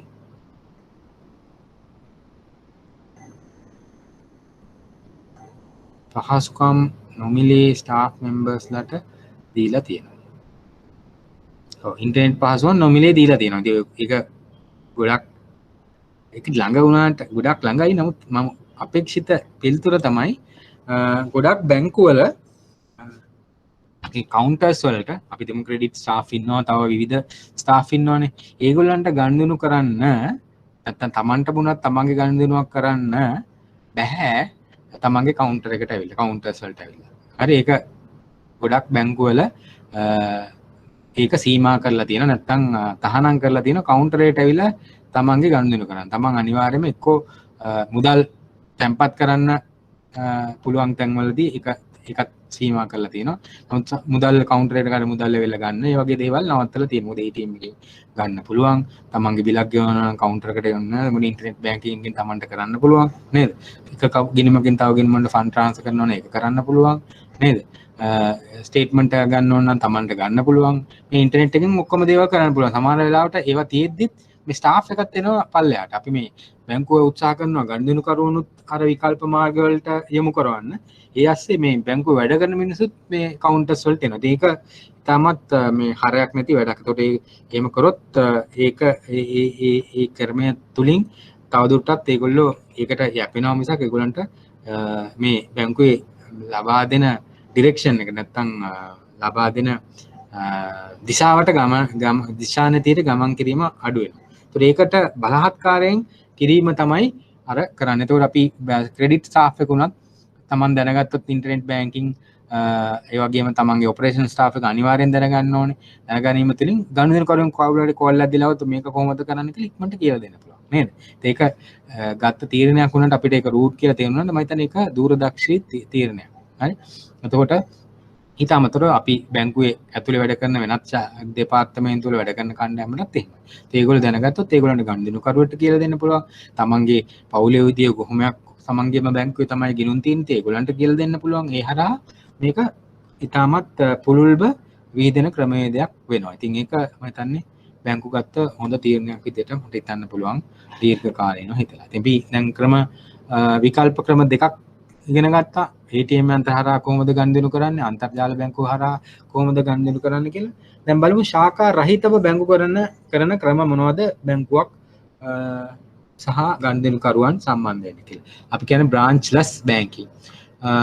ගොඩක් වෙලාවට මේ බ්‍රාන්ච්ලස් බැංකින් නැත්නම් අපේ ටෙලර් අපි ඉස්සලන් කියපු අපි ටෙලර් නැත්නම් කෑෂ් කවුන්ටර්ස් වල වැඩ කරන නිලධාරි මහත්මයෙක් නැත්නම් නිලධාරිනියකින් කරන සේවාව අපි බැංකුවකට නාවිත් වෙනත් තැනකදී කිරීමට අපි ගොඩාක් වෙලාවට අවස්ථාවන් ලබා දෙනවා. අපි මේකට විකුණුම්පල ගේමින් නැත්නම් point of sale POS අපි කියනවා POS කියලා කියන POS machine අපි ගත්තොත් එහෙම කීල්ස් සුපර් මාකට් එකට ගියත් නැත්නම් අපි රීටේල් ඕනම තැනක ගියත් මේ POS machines තියෙනවා. ඉතින් අපි සල්ලි අරගෙන ගිහිල්ලා බැංකුවෙන් අරගෙන ගිහිල්ලා එතනට ගෙවනවට වඩා අපේ කාඩ් එක තියෙනවා ඩෙබිට් කාඩ් එකකින් කෙලින්ම එතනම ගෙවීම් කරන්න පුළුවන්. එතකොට අපේ කවුන්ටර් එකේ කරන කාර්යයෙන් යම් කිසි කොටසක් එතනද ඒ අතන කැෂියර් ඒ රීටේල් සුපර් මාකට් එකේ රීටේල්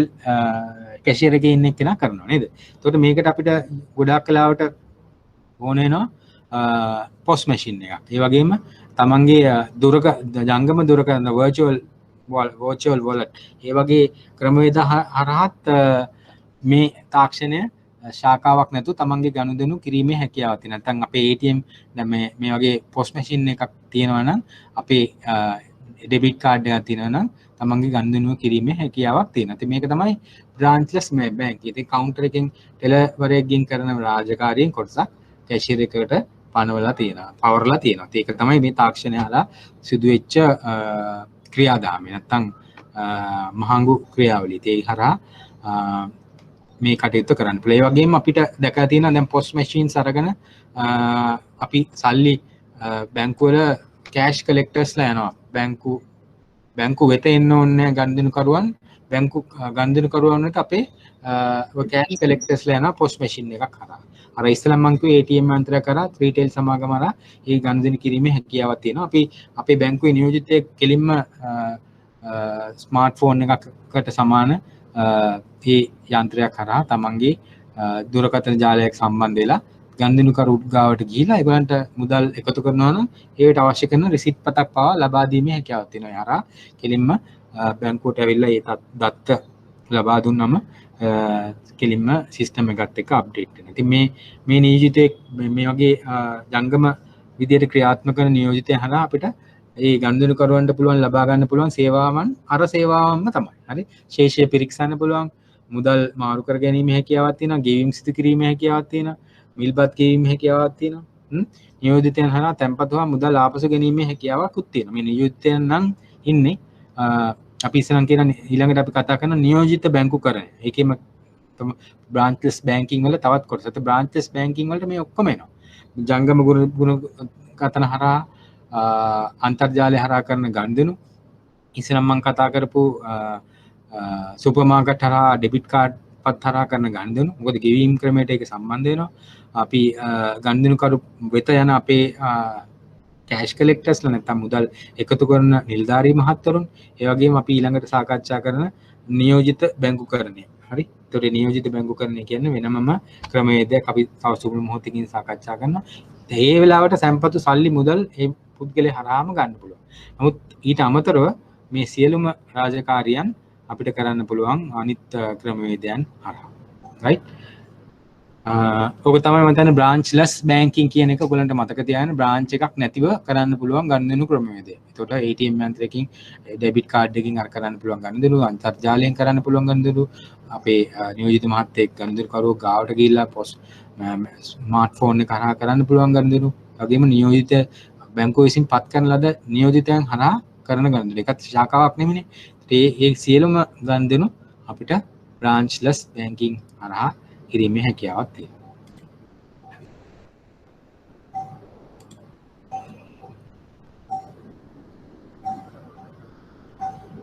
right. ගැටලු තියනවාද? අපි දැන්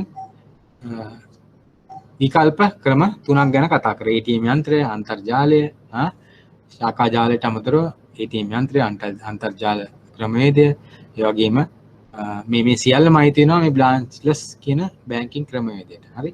එතකොට අපි බලමු තවත් බ්‍රාන්ච් එකක් නැතුව කරන්න පුළුවන් ගනුදෙනු ක්‍රමවේදයන් මොනවද කියලා.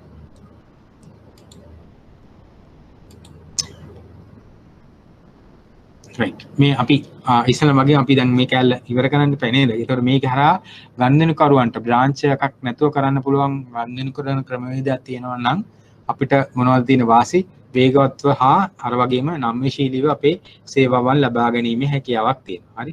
එතකොට ගොඩක් වෙලාවට ගනුදෙනු කරුවන්ට බැංකුවට එන්න ඕනේ නැහනේ. එතකොට ඒගොල්ලන්ගේ ප්‍රවාහන වියදම් අඩු වෙනවා. ඒක පිරිවැය අඩු වෙනවා. තමන්ගේ ඉදිරියෙන් නම් කරන්න පුළුවන්. අවස්තික පිරිවැය අඩු වෙනවා. ඔයගොල්ලෝ ආර්ථික විද්‍යාවට ගෙනන්න නැති නේද? අවස්තික පිරිවැය ඒ වෙලාවේ අපි මේ බැංකුවට එන වෙලාවේ තමන්ගේ තව ආදායම් උපයන වැඩක් කරන්න පුළුවන් නේද? එතකොට අවස්තික පිරිවැය අඩු වෙනවා. ඒක තමයි අපිට ගනුදෙනු කරුවන්ට දෙන්න පුළුවන් වාසිය. ඒතර බැංකුවට ඇති වාසි මොනවද මේකෙන්? ඒතර ගොඩනැගිලි පවත්වගෙන යන්න ඕනේ නැහැ. සේවක මණ්ඩලයක් නඩත්තු කරන්න ඕනේ නැහැ. ඒ හරහා තමන්ගේ පිරිවැය අඩු වෙනවා. ඉතින් ශාඛාවකට එනකම්ම හිටියොත් එහෙම අපිට එකම ගනුදෙනු කරුවන් කණ්ඩායමක් එන්න. දැන් මේ වගේ විකල්ප ක්‍රම හරහා අපිට පුළුවන් ගනුදෙනුකාර පදනම වැඩි කරගන්න. ඒතර ඒකත් වාසියක් විදිහට අපිට බැංකුවකට ඇති වාසියක් විදිහට ගනුදෙනුකාර පදනම වැඩියෙන් තමයි අපේ ගනුදෙනු ප්‍රමාණය වැඩි වෙන්නේ, අපේ ලාභදායීතාවය වැඩි වෙන්නේ.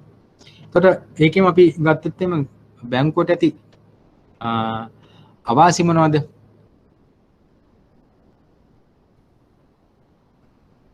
අවාසි තමයි පාරිභෝගික දත්ත තුන්වන පාර්ශ්වයකට අපි ඉස්සෙල්ලා කතා කරා වගේ මොන ක්‍රම තිබුණත් අපේ යම් කිසි ගැටලුතාවයේ තත්ත්වයක් ඇති වුණොත් යන්න පුළුවන්. ඒකේ අවදානමක් ඇති වුණොත් ගනුදෙනුකරුට අපිට විරුද්ධව යම් ක්‍රියාමාර්ගයක් ගැනීමේ හැකියාවක් තියෙනවා. ඉතින් අපි ඒකට සුරක්ෂිත ක්‍රමගෙවීම් ක්‍රමවේදයන් හරහා තමයි අපි ගනුදෙනු කරන්නේ ගොඩක් වෙලාවට. නමුත් අසම්භාව්‍ය සිද්ධියක් වුණොත් ඒකට වගකීමට බැඳිලා ඉන්නවා බැංකුව. ඒවා එහෙම නොවෙන්න වැඩ කටයුතු බලා ගන්න ඕන.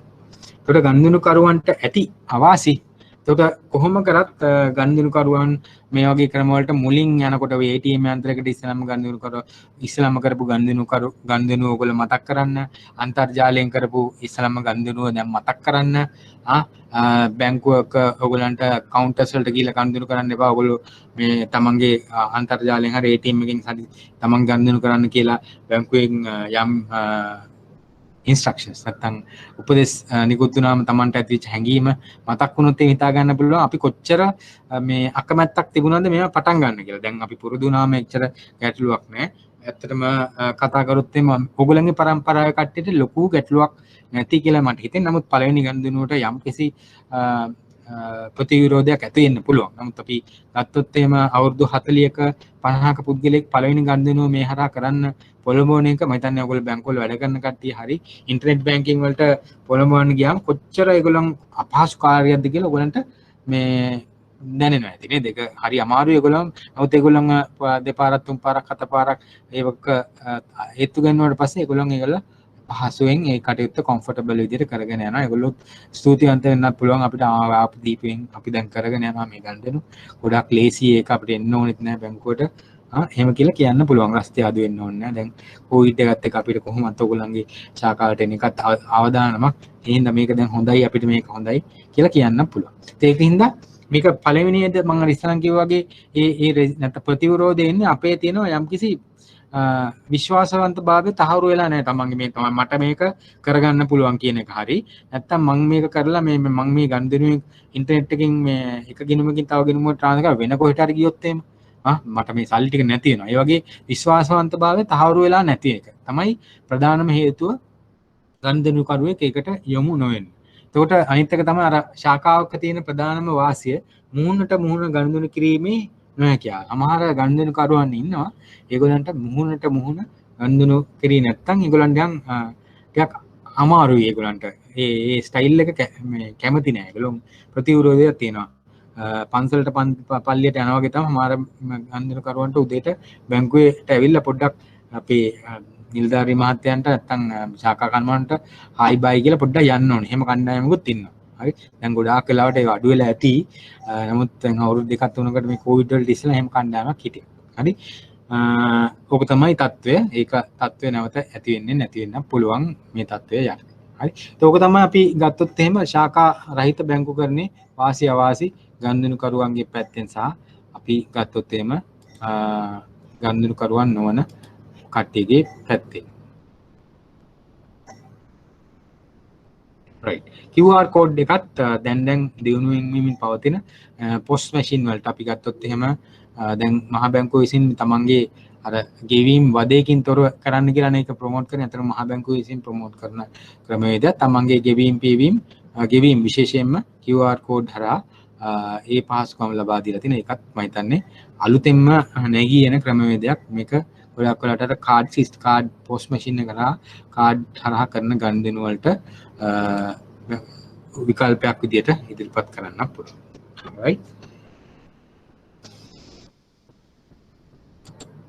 right ඊළඟ මම ඉස්සරන් කිව්වා තවත් නියෝජිත බැංකුකරණ ක්‍රමවේදයක් තමයි අපි ඊළඟට සාකච්ඡා කරන්න යන්නේ.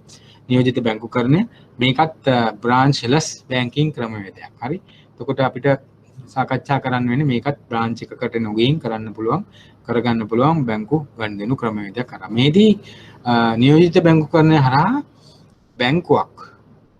බැංකුවක් තමන්ගේ මේ ගනුදෙනු කරන්න පුළුවන් නියෝජිතයන් අපි ඈත පිටිසර ගම්වල ඔයගොල්ලෝ දන්නවා ඒවල ගිහිල්ලා අර මං කියපු ඉස්සරන් කියපු ස්ටෑන්ඩඩ් එකක් තියෙන ශාඛාවන් ඉදිරි කරන්නත් බෑ. ඒ ඉදිරි කරත් ඒකට ඉදිරි කරාට සාපේක්ෂව ගනුදෙනුකාර කණ්ඩායමක් එකතු කරගන්නත් බෑ. මොකද එක තැනක නම් ගොඩාක් අර නගරයක වගේ කිලෝමීටර් 10ක මේ සීමාව ඇතුලේ ලොකු ගනුදෙනුකාර පදනමක් නැහැනේ. අපි දුරට යන්න කිලෝමීටර් 10ක ඉන්නේ පවුල් 200ක් 300ක් වෙන්න පුළුවන්. ඒකකට බැංකුවක් දාන්න බෑනේ.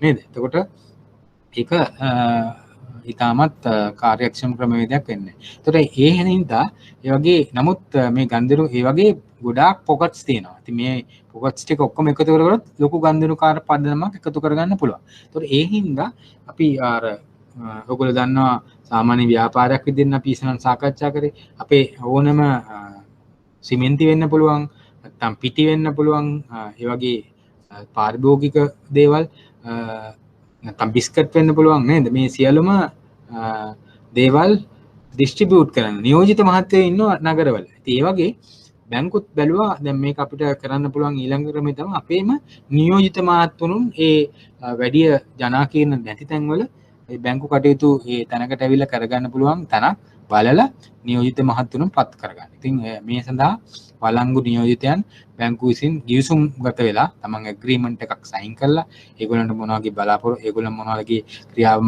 ක්‍රියාකාරීත්වයක්ද කරන්න ඕනේ බැංකුවෙන් මොනවද ලබා දෙන්න සේවාවන් ගනුදෙනුකරුවන්ට කොහොමද සේවාවන් සපයා දෙන්නේ ඒ වගේම මේ නියෝජිත මහත්තුරුන්ට යම් පුහුණුවකුත් ලබා දෙනවා. එහෙම කරලා මේ නියෝජිතයන් හරහා ගනුදෙනු කිරීම ඒ කියන්න පුළුවන් අපි දෙහියත් කණ්ඩිය වගේ තැනක ඒක තව චුට්ටක් ඇතුළට ගියොත් එහෙම නගරයක ගමක නෑනේ. ඒතකොට යම් කිසි කඩයක් අපි හොඳට ජනාකීර්ණ වෙන කඩයක් වගේ තැනක් නැත්නම් ඒ වගේ තැනක මේ මුදලාලිට දෙන්න පුළුවන් මේ නියෝජිතයෙක් ඉදිරිපත් කරන්න පුළුවන්. එතනට හැමදාම එනවා අර කෝපි කඩේට වගේ තමන්ගේ ඕනනම් ගනුදෙනු ටික කරගන්න පුළුවන්. තාක්ෂණය තමයි අර වගේම POS machine එකක් තියෙනවා. තොරතුරු තාක්ෂණය හරහා එයා බැංකුව පද්ධතියත් එක්ක එකතු වෙනවා. ඒතර එයාට පොඩි අර ටෙලර් කරන්න පුළුවන් ක්‍රියාවලිය එතන කරනවා. එතකොට එයාට යම්කිසි මුදල් තැන්පතු බාර ගැනීමට නමුත් තැන්පතු ආපහු ලබා දීමට චූටි බැංකුවක් ටෙලර් කෙනෙක්ගේ ක්‍රියාකාරීත්වය කරන්න පුළුවන් විදිහට එයාව අපි සවි බල ගන්නවා. ඒක තමයි නියෝජිත බැංකු ක්‍රමවේදය. මම හිතන්නේ ගොඩාක් ලංකාවේටත් වඩා අප්‍රිකානු රටවල මේ ක්‍රමය තාමත් ප්‍රචලිත වෙලා තියෙනවා. මොකද ඒගොල්ලන්ගේ ගත්තොත් එහෙම රූරල් නැත්නම් ග්‍රාමීය කොටස ගොඩාක් පොපියුලේෂන් එකක් ඉන්නවා.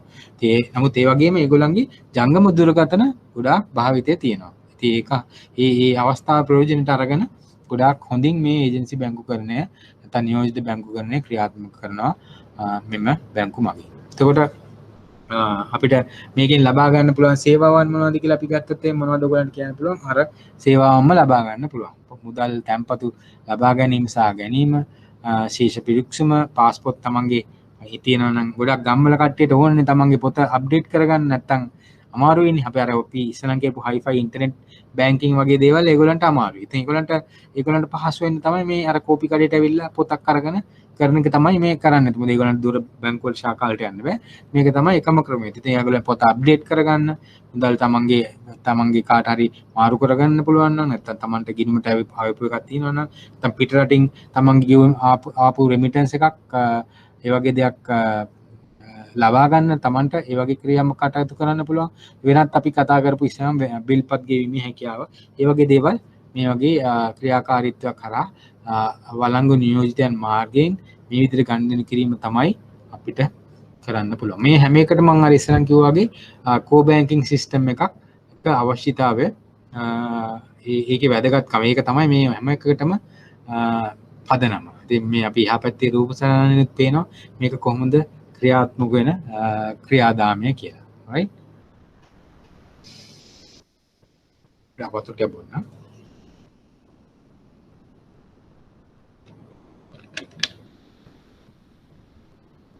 right.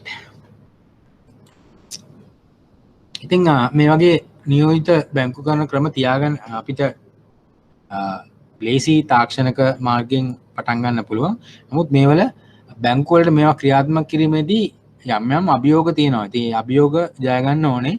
ඒක දිගින් දිගටම ඒ කටයුතු කරන්න ඕනේ. නැත්තම් ඒ ක්‍රියාදාමය අපිට අතරමඟ නවතා දමන්න වෙනවා. ඔයගොල්ලෝ දන්නවා මේ හැම ක්‍රියාදාමයකටම අපිට මහා බැංකුවේ අවසර තියෙන්න ඕනේ. වාණිජ්‍ය බැංකුවල මේවා ක්‍රියාත්මක කරනකොට ඒතර මහා බැංකුව අවසර දෙනවා යම් යම් කොන්දේසි නිර්ණායකයන් ඒ සඳහා ඉදිරිපත් කරනතට මේ ක්‍රියන ක්‍රියාදාමයන් ක්‍රියාත්මක කිරීමට වාණිජ්‍ය බැංකුව බැඳිලා ඉන්නවා.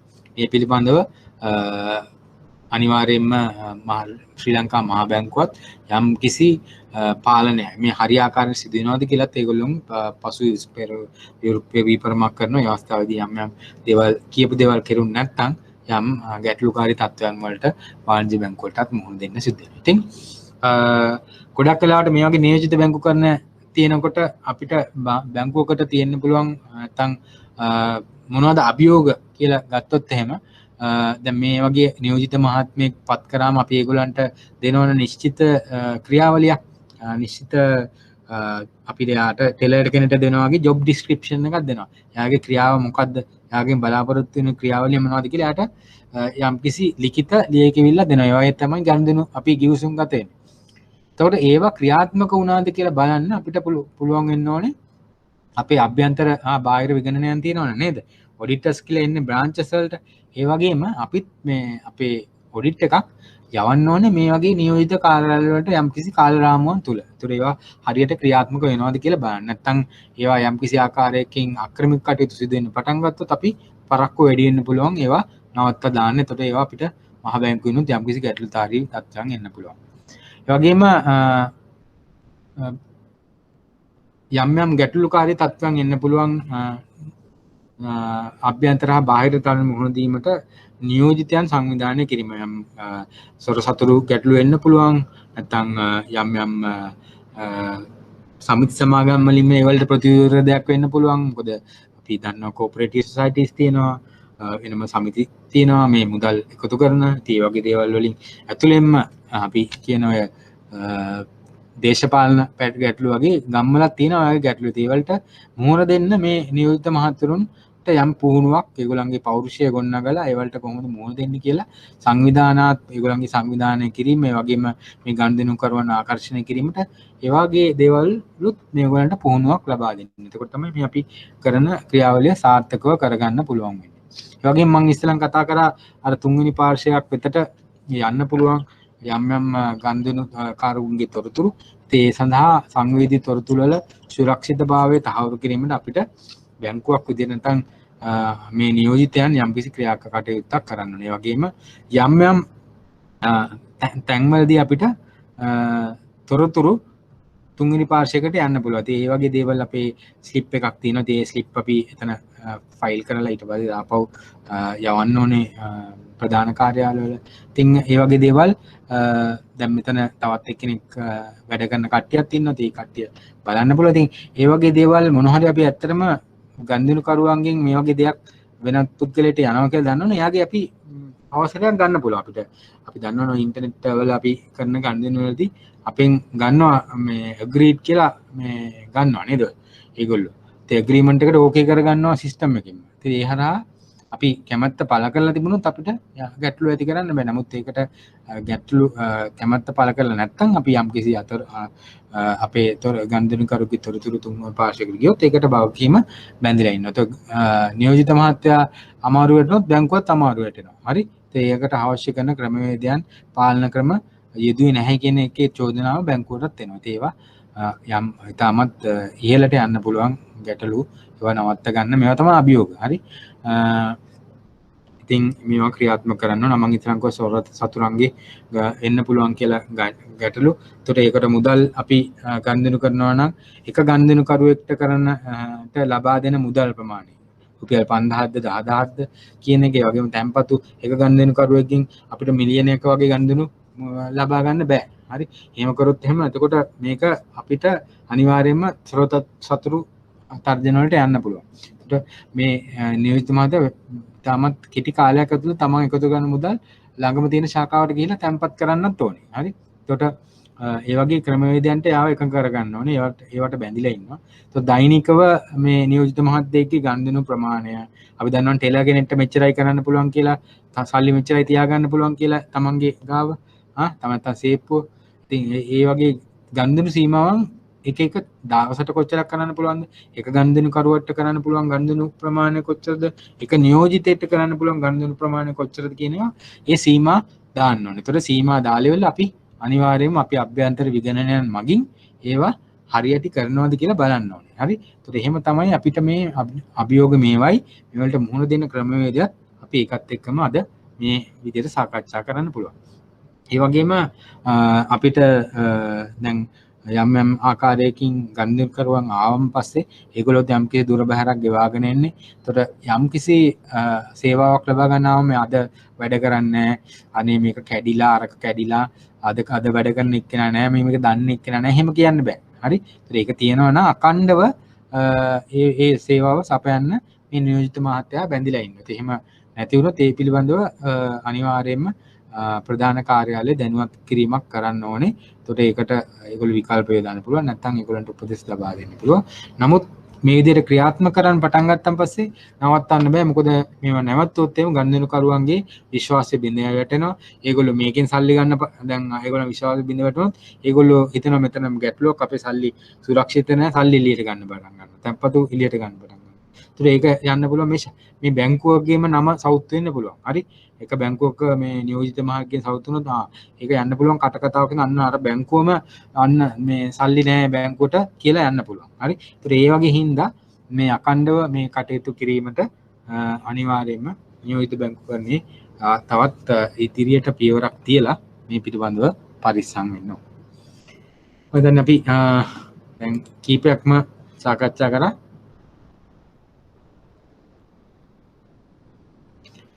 තව කීපයක් තියෙන අපි බලමු.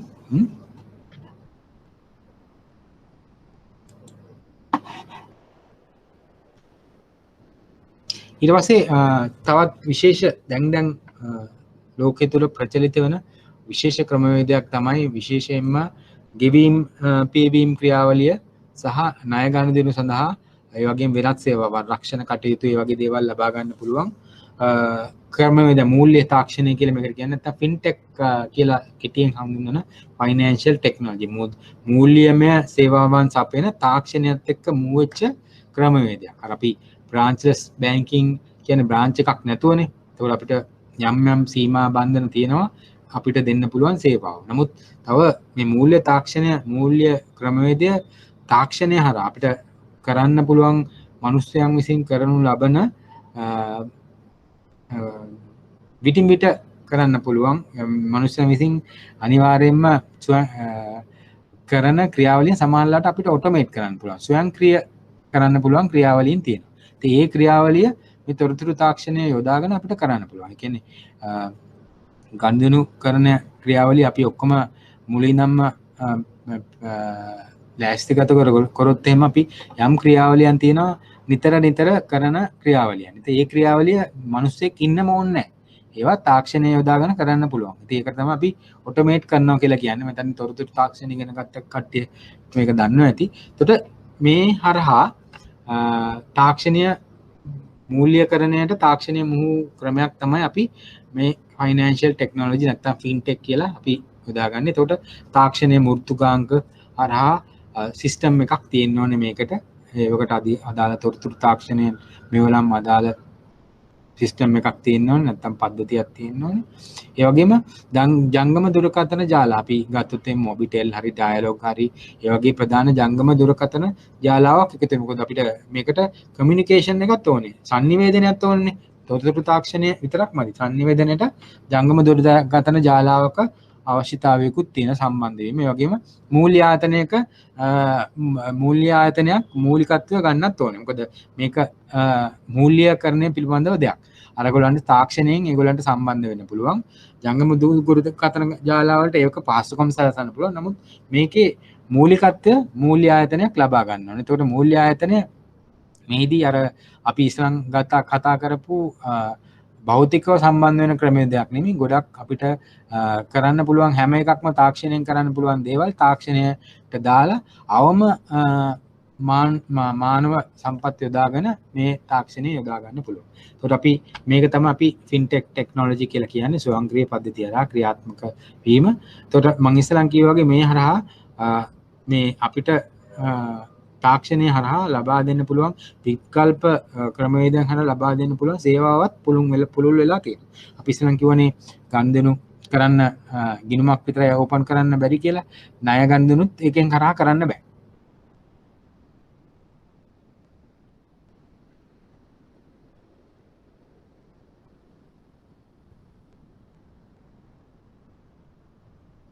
පොඩි කනෙක්ෂන් එක අවුලක් ආවොත් මේක තමයි තාක්ෂණයේ ප්‍රශ්න.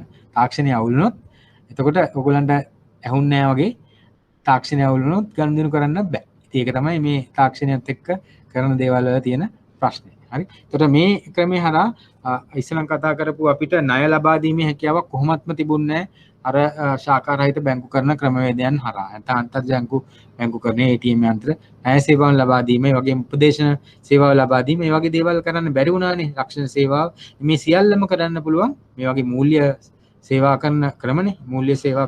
මූල්‍ය සේවාවන් තමයි මේ මම කිව්වේ. ඒ හැම එකක්ම ගෙවීම් පේවීම් පමණක් නෙමෙයි නැත්නම් account එකේ ගෙනුම් වලින් ගෙනුම් වලට මුදල් මාරු කරනවට අමතරව ඊට පරිබාහිරව කරන්න පුළුවන් බොහොමයක් සේවාවන් මේ හරහා කිරීමේ හැකියාවන් තියෙනවා. ඉතින් මේ කාරණා සියල්ලම ඔයගොල්ලෝ ෆයිනෑන්ෂල් ටෙක්නොලොජි නැත්නම් ෆින්ටෙක් එකක් ගැන කතා කරනවා නම් මේ සියල්ලම දැනගන්න ඕනේ. ප්‍රධාන වශයෙන්ම ස්වයංක්‍රීයව කරන්න පුළුවන් මානව කටයුතු සියල්ලම ස්වයංක්‍රීය කරනවා. මූල්‍යකරණය සහ තාක්ෂණය එකතු වෙච්ච ක්‍රමයක්. එතකොට මේකට කාණ්ඩායම් තුනක් එකතු වෙන්න ඕනේ. තාක්ෂණයෙන් මූල්‍ය තොරතුරු තාක්ෂණය සම්බන්ධයෙන් ක්‍රියාත්මක කරන ආයතන, ජංගම දුරකථන ජාලා ක්‍රියාත්මක කරන ආයතන, බැංකු ඒවා සියල්ලම ක්‍රියාත්මක වෙනවා. රයිට්? දැන් බලමු ෆින්ටෙක් වල තියෙන වාසි පිරිවැය අඩු වෙනවා. මොකද මානව සම්පත් එක සෑහෙන වීදමක් යනවා. ඒ වගේම නව ගනුදෙනුකාර කණ්ඩායමක් එකතු කිරීමේ හැකියාවක් තියෙනවා. මොකද සමහර කට්ටියට මේ කොළ අරගෙන ගිහිල්ලා ගිනුම් පෙන්නලා ගනුදෙනු කරන්න බෑ. ඉක්මනින් ඒගොල්ලන්ට ඕනේ ෂණයෙන් වැඩ කරන කණ්ඩායමක්. අලුත් පරම්පරාවත් එහෙමයි. ඒ ඒගොල්ලන්ට එකතු වෙන්න පුළුවන්, ඉක්මනින් එකතු කරන්න පුළුවන් කණ්ඩායම. එතකොට මේ ෂණිකව වැඩ කරන්න ඉක්මනින් උත්තර වන කණ්ඩායමක් මානසිකව ඒ කණ්ඩායම එකතු වෙන්න නම් ඉක්මනින් එකතු කිරීමේ හැකියාවක් තියෙනවා ෆින්ටෙක් තාක්ෂණය ඔස්සේ. එතකොට ඒ වගේම සාම්ප්‍රදායික බැංකුකරණය තුළ තියෙන තොරතුරු වල පවතින යම් ගැටලුකාරී තත්ත්වයන් නැත්නම් කාර්යක්ෂම තත්ත්වයන් මේ හරහා දුරු කිරීමේ හැකියාවක් තියෙනවා. හරි, මේවා තමයි අපිට වාසි වගේම අවාසි ටික පරණ අවාසි මිතිකෙ මේකෙත් තියෙනවා. තත්ත්වවල පවතින අවභාවිතය ඒ හරහා අවදානමක් තියෙනවා. සයිබර් අනාරක්ෂිත බව, මුදල් විශුද්ධීකරණය, ත්‍රස්තවාදී මූල්‍යකරණය, වගේ අපුද්ගලික බව. කියන්නේ පර්සන් ටු පර්සන් හම්බෙන්නේ නැති වුණාම, මූණ තු මූණ හම්බෙන්නේ නැති වුණාම සමහර කට්ටියකට ඒකට අර ඉස්සලම් කිව්වා වගේ ඉක්මනින් තාක්ෂණය හරහා කරන්න කණ්ඩායමක් වගේ අර පැත්තේ ඒකේ ප්‍රතිවිරුද්ධ කණ්ඩායමකුත් ඉන්නවා. හැම තිස්සෙම ශාඛාවකට ගිහිල්ලාම තමන්ගේ මේ හැම එකටම කණ්ඩායම අපි එකතු කරගන්න තමයි මේ විකල්ප ක්‍රමවේදයන් අපි හඳුන්වලා දුන්නේ. ඉතින් ඕක තමයි අපේ මම හිතන්නේ ප්‍රධාන වශයෙන්ම අපේ ක්‍රමවේදයන්. ඉතින් මේක අපි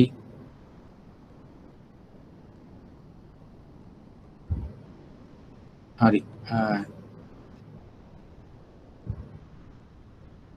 හරි කලින් ප්‍රසන්ටේෂන් එක ගන්න බැරි වෙයිද කියලා මම හිතන්නේ ඒවා ටික ඔක්කොම ඔයගලන්ට එවල ඇති නැත්තම් අපේ ආයතනයේ බැංකු කරන ආයතනය කන්ටැක්ට් කරන්න ඒගොල්ලෝ ඒ පිළිබඳව පහසුකම් සලස්වයි මමත් කියන්නම් මෙහෙම ප්‍රශ්න ටිකක් අහුවා. හරි. දැන් අපිට තියෙන්නේ දැන් අපි සිලබස් එක කලක කවකල් ඉවරයි. ප්‍රධාන වශයෙන්ම මම ඊළඟට බලාපොරොත්තු වෙනවා ඔයගලන්ට මේ කෙටි ප්‍රශ්න කොහොමද මොන වගේ මේකේ ෆීල් එකක් ගන්න කෙටි ප්‍රශ්න ටිකක් ඔයගලන්ට කරන්න දෙන්න. එතකොට අපිට බලන්න පුළුවන් ඔයගොල්ලෝ කොහොමද ඒක ඒකේ ෆීල් එක අරගත්තම පස්සේ ඔයගලන් තනියම අපි බැංකු කරන මොඩල් ආන්සර්ස් තියෙන ක්වෙස්චන් තියෙන දේවල් තියෙනවා පේපර්ස් තියෙනවා ඒවා අරගෙන ඔයගොල්ලන් තනියමත් කරන්න පුළුවන්. නැත්තම් අපි පුනරීක්ෂණය සම්බන්ධ වෙන්න පුළුවන්. හරි. එතකොට මේ කෙටි ප්‍රශ්න මම මේ 10ක් දීලා තියෙනවා. ටක් ගාලා ඔයගලන්ට විනාඩි 10ක් වගේ මම කාලයක් දෙන්න. මේ වලට උත්තර පළවෙනි පහම ABCD හතරෙන් එකක් උත්තරේ අනිත් ඒවා අනිත් පහට කෙටි උත්තර ලබා දෙන්න ඕනේ. ඉතින් වාක්‍යයකින් නැත්නම් දෙකකින් උත්තර දෙන්න. ඒතර අපිට පුළුවන් අපි මේක සාකච්ඡා කරනකොට මොන වගේ උත්තරයක්ද මේක ඇත්තටම නිකන් උත්තරයක් කියනවට වඩා මම කොහොමද මේ උත්තරේ ලබා ගන්න ආකාරය ඔයගලන්ට පොඩ්ඩක් ඔළුව කිචිකවන ආකාරයට ක්‍රමයක් හොයලා දෙනවා. ඒතකොට ඒක තමයි මේකයි ඔයගොල්ලෝ පේපර් එකක් බලලා උත්තරේ දන්නේ නැත්නම් උත්තරේ බලන එකේ වෙනස. හරි? ඉතින් අපි ඉගෙන ගත්ත දේවල්මයි තියෙන්නේ. සමහර ඒවා ස්ට්‍රේට් ෆෝවර්ඩ් නම් පොතේ තියෙන එකම තමයි කියන්න වෙන්නේ. නැත්නම් අපිට අපි කොහොමද මේක ලබා ගන්න කියන එකත් අපිට සාකච්ඡා කරන්න පුළුවන්. හරි? විනාඩි 10ක් දෙන්නම්. දැන් 11:53යි අපි 12ට පටන් ගන්නවා. මේ ප්‍රශ්න සාකච්ඡා කරන්න. ඔක්කොම පන්ති වලට ආපු කට්ටියට තේරෙනවා ඇති. මම හිතන්නේ මේ පස්වෙනි කෙටි ප්‍රශ්නේ අර අනිත් සියලුම ප්‍රශ්න අපි මං ගන්නපු ඒරියා එකෙන් ඔයගලන්ට උත්තර දීමේ හැකියාවක් තියෙනවා. හරි.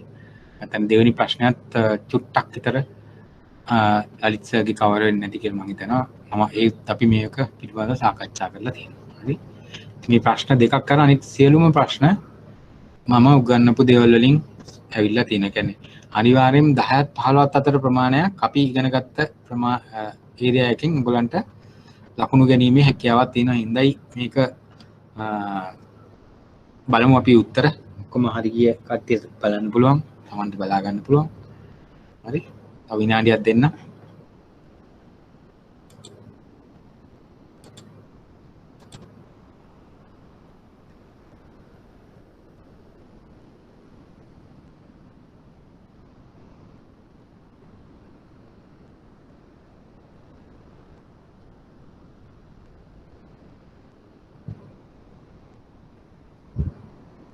ප්‍රසන්ටේෂන් එක පේන්නේ නැහැ කියලා තරහට. ප්‍රසන්ටේෂන් එක නෙමෙයි ප්‍රශ්නයක් මම දැම්මේ. මේ ප්‍රශ්නේ ඔයගලන්ට ඒක හම්බෙලත් ඇති මම නිකම් පේන්න තමයි දැම්මේ. පේනවද? දැන් පේනවා කියලා මම හිතනවා දැන් කොහොමද අපිට ඒක වෙලාවක් නැහැ. පාස් පේපර්ස් ගන්න කොහොමද? මේ අපේ ඉන්ස්ටිටියුට් එකකින් අහන්න. ඉන්ස්ටිටියුට් එකට ඇවිල්ලා පාස් පේපර්ස් ගන්න පුළුවන්. රිවිෂන් ක්ලාස් පටන් ගන්නෙ කවදද? සර් කියලා අහලා තියෙනවා. එකත් එන සුමානේ වෙනකොට ඔයගලන්ට දන්නවා. හරි? අපි නම් ප්‍රශ්න සාකච්ඡා කරන්න කෙලින්ම යන්න. right. මේ හැම එකටම උත්තර හතරක් තියෙනවා. හතරෙන් හොඳ හරි උත්තරේ තමයි ඔයගලන් ලබා දෙන්න ඕනේ. පාස් සඳහන් සෑම බහුවර්ණ ප්‍රශ්නයක් සඳහාම ඇති පිළිතුරු හතරකින් යෝග්‍යම පිළිතුරු සපයන්න. ශ්‍රී ලංකා මහ බැංකුව විසින් අධීක්ෂණය කරනු නොලබන ආයතනය නම් කරන්න. කාට හරි Aද Bද Cද කියලා කියන්න පුළුවන්ද?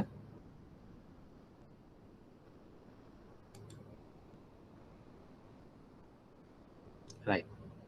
C උත්තරය කීප දෙනෙක් දාලා තියෙනවා. හොඳයි. right, very good. ඊළඟ එකට යනවා අපි බැංකුවල අතිරික්ත මුදල් ශ්‍රී ලංකා මහා බැංකුවේ තැන්පත් කිරීමේදී බැංකුව ලබා දෙන පොලි අනුපාතය කුමක්ද?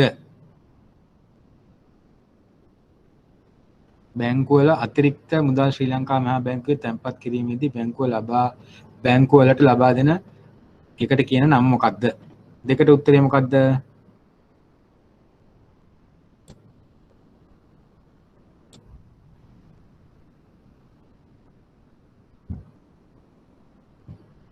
බැංකු වලට අතිරික්ත මුදල් ශ්‍රී ලංකා මහා බැංකුවේ තැන්පත් කිරීමේදී බැංකු වලට ලබා දෙන පොලි අනුපාතය කුමක්ද?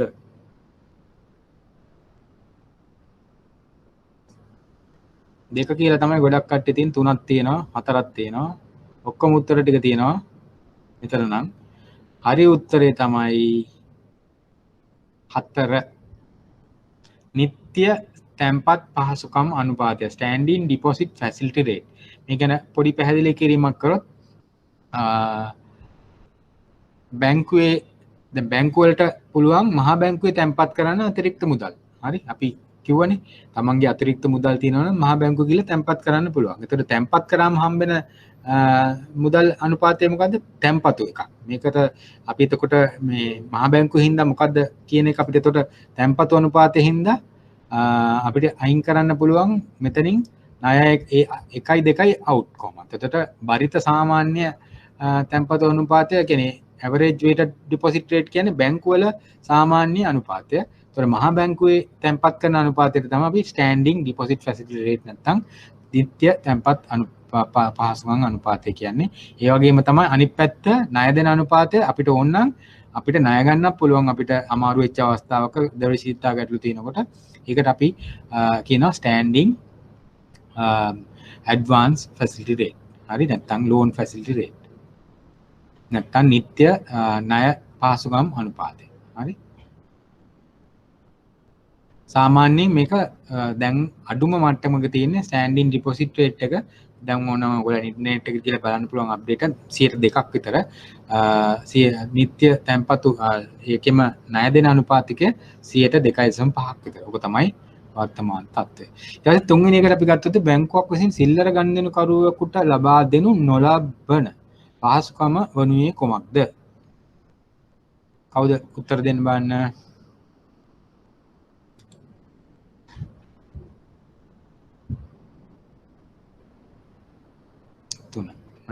ගොඩක් කට්ටියකට හරියට උත්තර දෙන පාටක් පේනවා. කාරක ප්‍රාග්ධනය අපි දන්නවා සිල්ලර බැංකුව ගනුදෙනු කරුවට දෙන ලීස් එකක් ගන්න පුළුවන්, හවුසින් ලෝන් එකක් ගන්න පුළුවන්, පෝනි එකක් කරන්න පුළුවන්. මුත් කාරක ප්‍රාග්ධනය දෙන්න නම් මොන ගනුදෙනුද? ව්‍යාපාරික ගනුදෙනු කරුවන්ට තමයි ඒ අපි කාරක ප්‍රාග්ධන ණය පහසුකමක් ලබා දෙන්නේ. ඊට හතරවෙනි එක නේද? හතරවෙනි එක පෞද්ගලික ගනුදෙනු කරුවන් හට තත්කාලීන විද්‍යුත් අරමුදල් පැවරීම real time electronic fund transfer සඳහා ලංකා ක්ලියර් විසින් හඳුන්වා දී ඇති ගෙවීම් ක්‍රම පද්ධතිය. අපි දන්නවා ATM switch එක තියෙනවා, පොදු switch එක තියෙනවා, slips තියෙනවා නේද? RTGS තියෙනවා, අපි මේ ඔක්කොම ඉගෙනගෙන තියෙනවා. හරි. එතකොට අපිට real time නැත්තම් ඒ වෙලාවෙම එහා පැත්තේ ටක් ගාලා අප්ඩේට් වෙන જાතිය මොනවද? පෞද්ගලික ගනුදෙනු කරුවන්ට මොකක්ද දෙන්නේ? right. කට්ටි හරි. සෙෆ්ට් එක අපි හැමතිස්සෙම කතා කරපු සෙෆ්ට් එක තමයි දෙක තමයි උත්තරේ. හරි.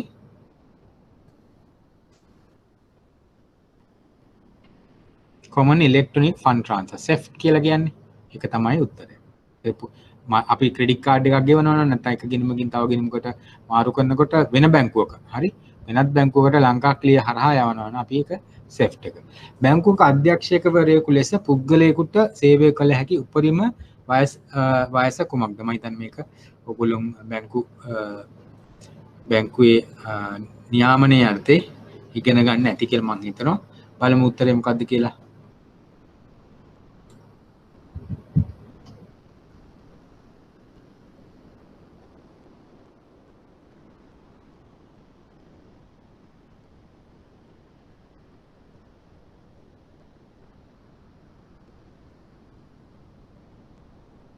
ඒක උත්තරේ අවුරුදු 70යි.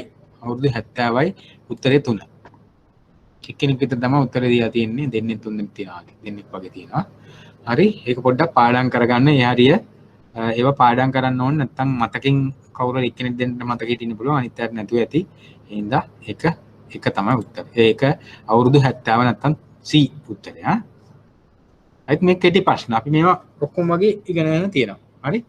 චක්‍රීය ණය රේඛාවක් කියන්නේ මොකක්ද? මේකට උත්තර ඔයගොල්ලෝ ලෙනගන් හිටියොත් අපිට කරන්න බැරි හින්දා මම පැහැදිලි කරන්න.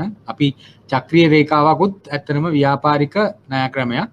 හරි ඒකෙදී අපි ගොඩක් වෙලාවට කියන්නේ යම්කිසි නිශ්චිත කාල සීමාවකට උත්තර ලියා ගන්න ඕගොල්ලෝ මම කියන වෙලාවට නිශ්චිත කාල සීමාවකට අනුමත කරන එක අවුරුද්දක් වගේ කාල සීමාවකට අනුමත කරනවා ඊට පස්සේ අපිට පුළුවන් වරින් වර ඒ ණය මුදල සෙටල් කරලා නැත්නම් පියවල අවුරුද්ද කාලය ඇතුළත නම් නැවත ලබා ගන්න පුළුවන්. ඒකට චක්‍රීයව ලබා ගන්නවා මේ ණය.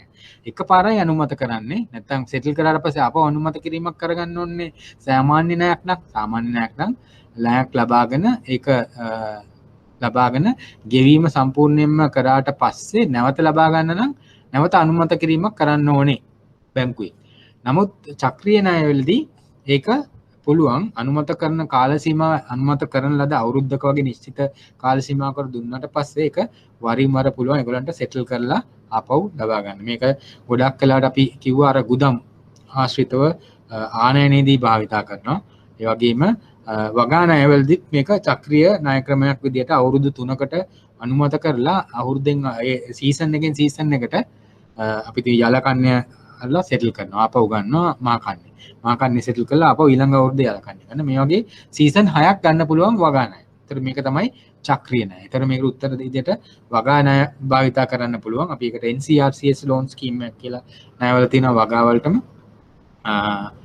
ඉතින් ඒ ණය ක්‍රමය මේ විදිහට තමයි ක්‍රියාත්මක වෙන්නේ. හරි.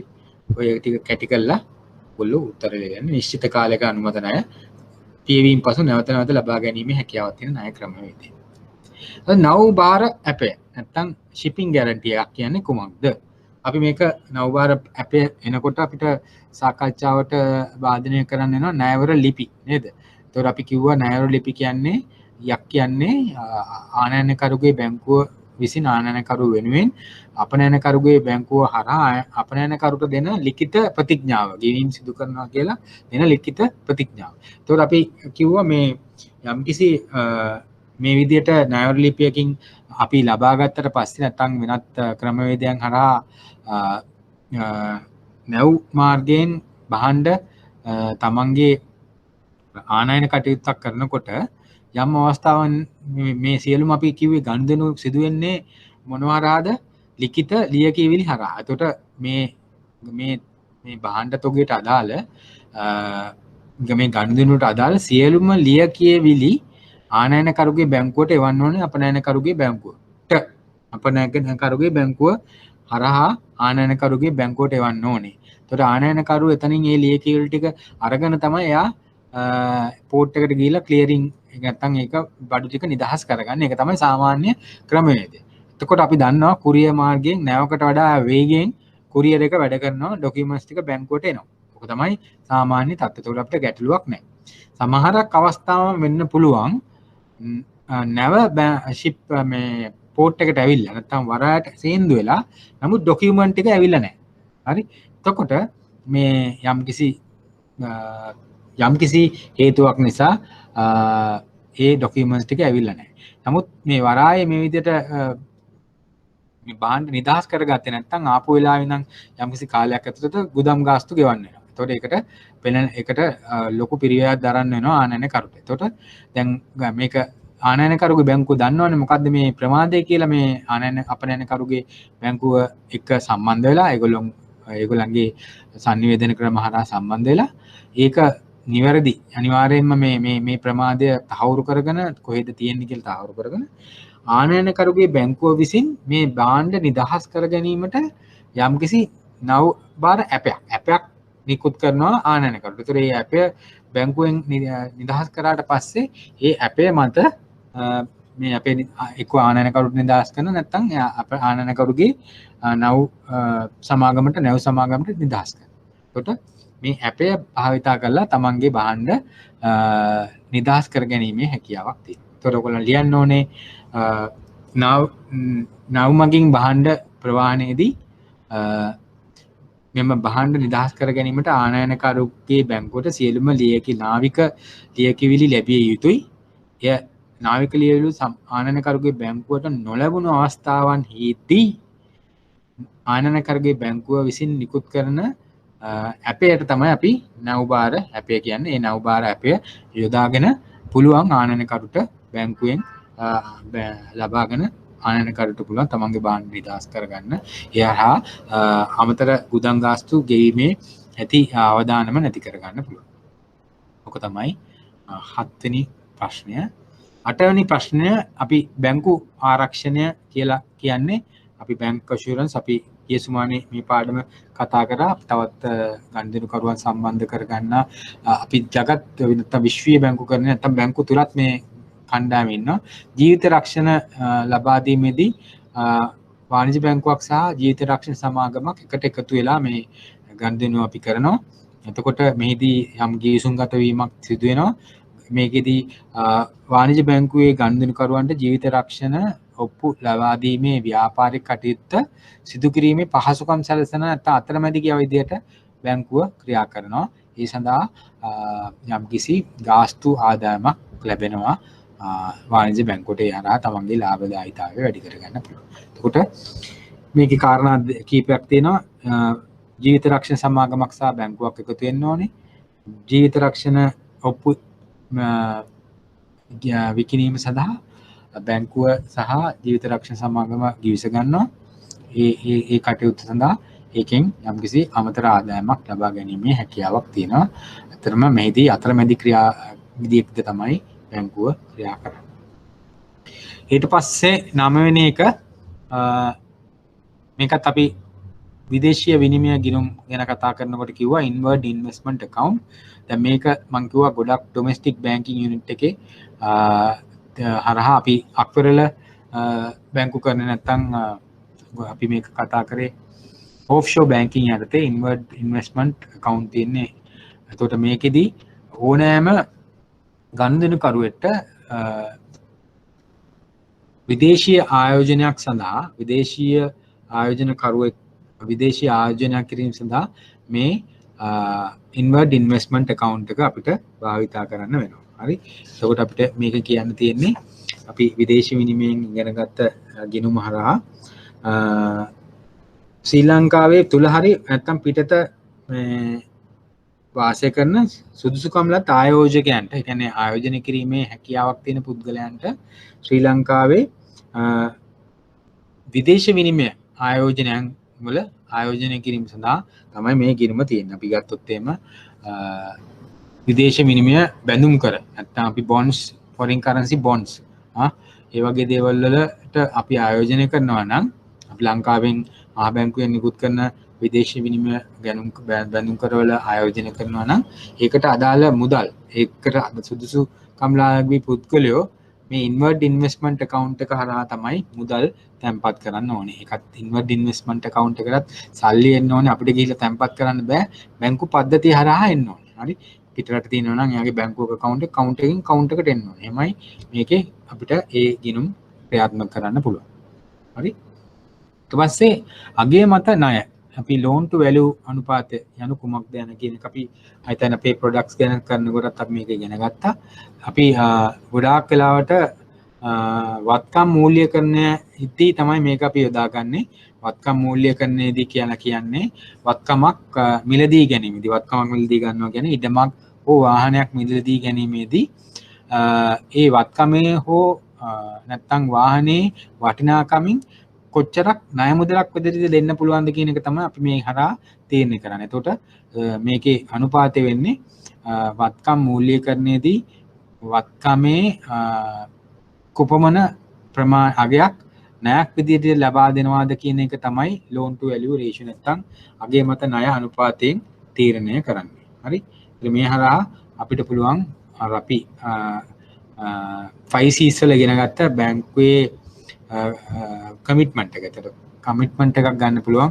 ඒ කියන්නේ කැපිටල් ප්‍රමාණය කැපිටල් එක නේද? අපි 100 එකක් කියවන කැපිටල් එක ගනුදෙනුකරුගේ කැපිටල් එක තහවුරු කරගන්න පුළුවන් මේ යන. මොකද එයා අනිවාර්යයෙන්ම එයා වත්කමක් ලක්ෂ 10ක් නම් එයා ලක්ෂ 25ක් දාන්න ඕන නම් 125ක් එයා දාන්න ඕන කියලා මේ නීතියෙම තියෙනවානේ. ඒකට ඒක එහෙම ක්‍රියාත්මක. අපි ගොඩක් වෙලාවට මේක ලීසින් ව්‍යාපාරයේදී ගොඩක් LTV යොදා ගන්නවා.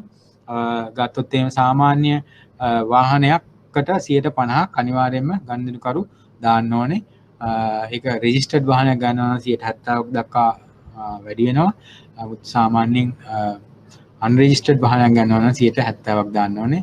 රෙජිස්ටර්ඩ් වාහනයක් ගන්න 70 %50ක් දෙන්න පුළුවන් අන්රිජිස්ටර්ඩ් වාහනයකට 50ක් විතරයි. රෙජිස්ටර්ඩ් වාහනයකට දෙන්න පුළුවන් බැංකුවකට දෙන්න පුළුවන් උපරිම ගාණ වාහනේ වටිනාකමින් 70%යි. ඉලෙක්ට්‍රික් වගේ වාහනයකට නම් 90ක් දක්වා ණය මුදලක් ලබා දීමේ හැකියාවක් තියෙනවා බැංකුවකට. ලොරි සඳහා ඒ වගේම 90ක් දක්වා ණය ගන්වා ගැනීමේ හැකියාවක් තියෙනවා. හරි. ඕක තමයි අපේ පැහැදිලි කිරීම. බලමු ප්‍රතිචාර කොහොමද කියලා. පළවෙනි කෙටි ප්‍රශ්න පහම හරි ගිය කට්ටිය අත උස්සන්න බලන්න.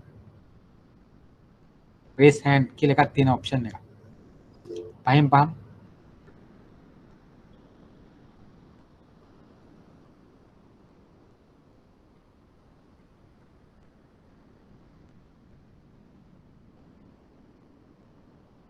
ලබන සතියේ නම් ක්ලාස් නැහැ. පහෙන් පහම හරිය නැති පාටක් තමයි මට පේන්නේ.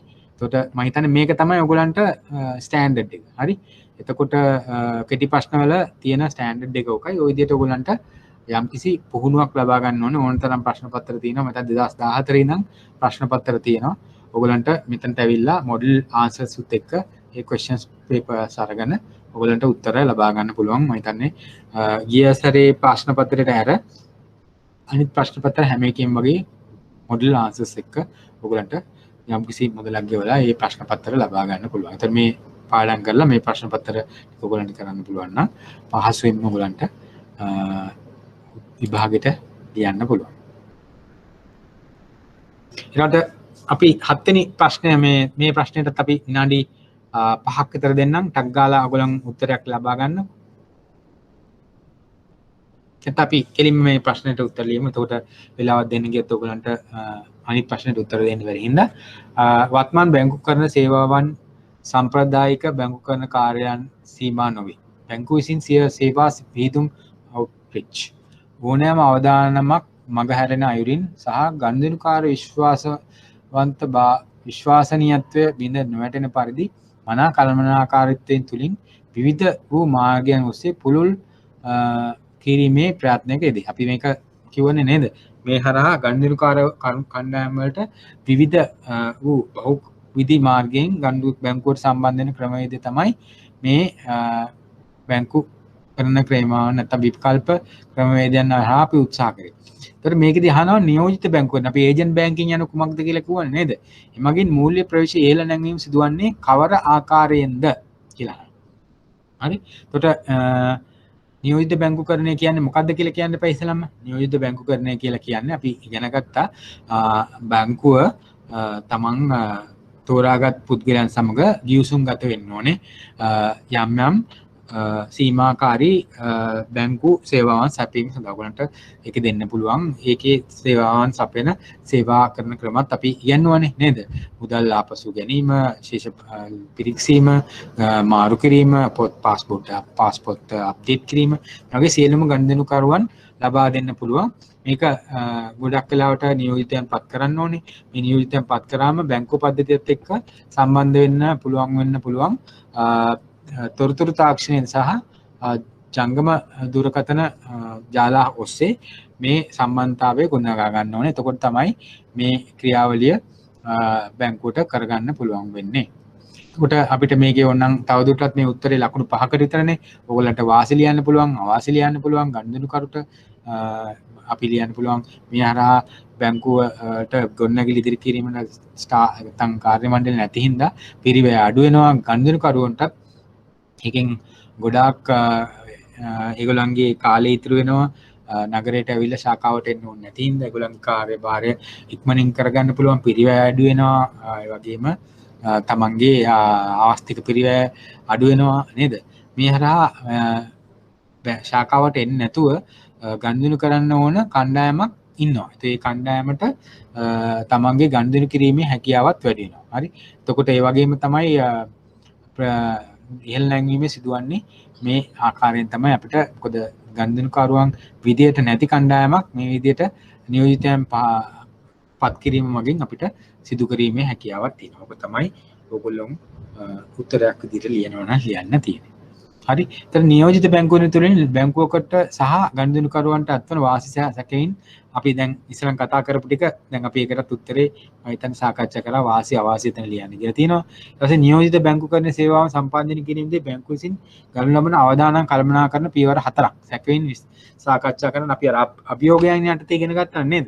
මේ බැංකුකරණයේදී වෙන්න පුළුවන් අපි මේගොල්ලන්ට යම්කිසි ජොබ් ඩිස්ක්‍රිප්ෂන් ක්‍රියාදාමයක් තියෙනවා ඒගොල්ලොන්ව ගිවිසුම්ගත වෙනවා. එතකොට මේ ගිවිසුම්ගත වූ ආකාරයට ක්‍රියාත්මක වෙනවද කියලා බලන්න අපිට අපේ අභ්‍යන්තර විගණන බාහිර විගණනයන් යම්කිසි කාල රාමුවක් තුළ කිරීමෙන් මේ කියපු දේවල් හරියට වෙනවද කියලා බලන්න පුළුවන් එක. ඊට පස්සේ අපි කිව්වා මේ නියෝජිතවරයෙකුට නැත්නම් ඒ වගේම දෛනිකව ගනුදෙනුකරුවට එක් ගනුදෙනුකරුවෙක්ට කරන්න ඕන සීමාවන් ගනුදෙනු සීමාවන් පිළිබඳව අපි යම් සීමාවන් පනවන්න ඕන කියලා. ඒ හරහා ලොකු ගනුදෙනුවක් වීමෙන් වෙන්න පුළුවන් අවදානම අඩු කරගන්න පුළුවන්.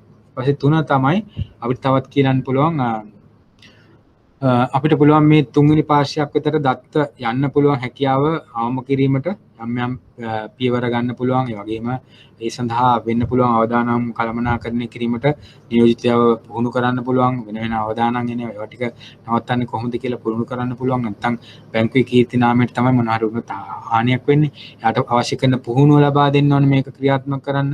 ඒ වගේම අඛණ්ඩව මේක පවත්වාගෙන යන්නේ කොහොමද කියන එක පිළිබඳව යම් කිසි තීරණවලට තීන්දුවලට එන්න ඕනේ. නැත්නම් ගනුදෙනුකරුගේ විශ්වාසය බිඳ වැටෙනවා. ඒ වගේම යම් ආකාරයකින් තුන්වෙනි පාර්ශ්වයේ දත්ව යනවා නම් ඒ පිළිබඳව ගනුදෙනුකරුගේ අවසරය ඒ සඳහා ලබා ගන්න ඕනේ. ඒතකොට ජංගම බැංකුකරණය යන කුමක්ද කියලා කිව්වා. මේකත් අපි ජංගම බැංකුකරණය හරහා සිදුවෙන ඉන්ටර්නෙට් බැංකින් නේද? ඒතකොට අපි අන්තර්ජාල බැංකුකරණය ජංගම බැංකුකරණය හරහා සිදුවෙන අන්තර්ජාල බැංකුකරණය පිළිබඳව ළමයි ඔයගොල්ලෝ උත්තර ලියන්න ඕනේ. එතකොට ගනුදෙනු තුනක් තමයි ඔයගොල්ලන්ට කියන්න පුළුවන්. ඕනෑම ගනුදෙනුවක් බිල්පත් ගෙවීම, ගනුදෙනුවක් ගිණුමකින් ගිණුමකට මාරු කිරීම, ශේෂ පිරිස්සීම, ඒ වගේ ඕනම කාරණා තුනක්. ඒ වගේම නම් කරන්න. ඕක තමයි ඒකට දෙන්න පුළුවන් උත්තරය. රයිට්. මම හිතනවා ඔයගොල්ලන්ට ඒකත් හොඳයි කියලා.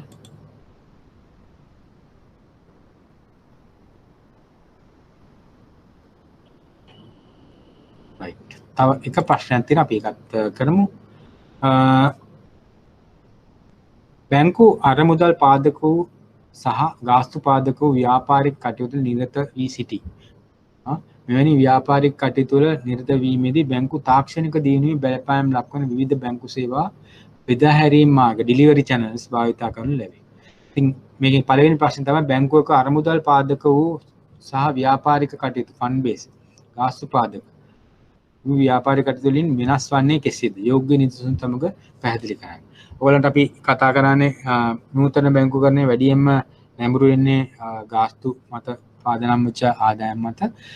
මෙහිදී ප්‍රධානම වෙනස්කම තමයි අරමුදල් මත පාදක වෙන ගනුදෙනු කියන්නේ නිවාස ණය, ඒතර ව්‍යාපාරික ණය, පුද්ගලික ණය, නැත්නම් අයිරා බැංකු අයිරා මේවා හැම එකෙම ගනුදෙනුකරුට බැංකුවේ මුදල් එළියට නැත්නම් පිටතට ගලා යාමක් සිදු වෙනවා. නමුත් එවැනි පිටතට මුදල් ගලා යාමක් සිදු වෙන්නේ නැහැ ගාස්තු පාදක සේවාවක්.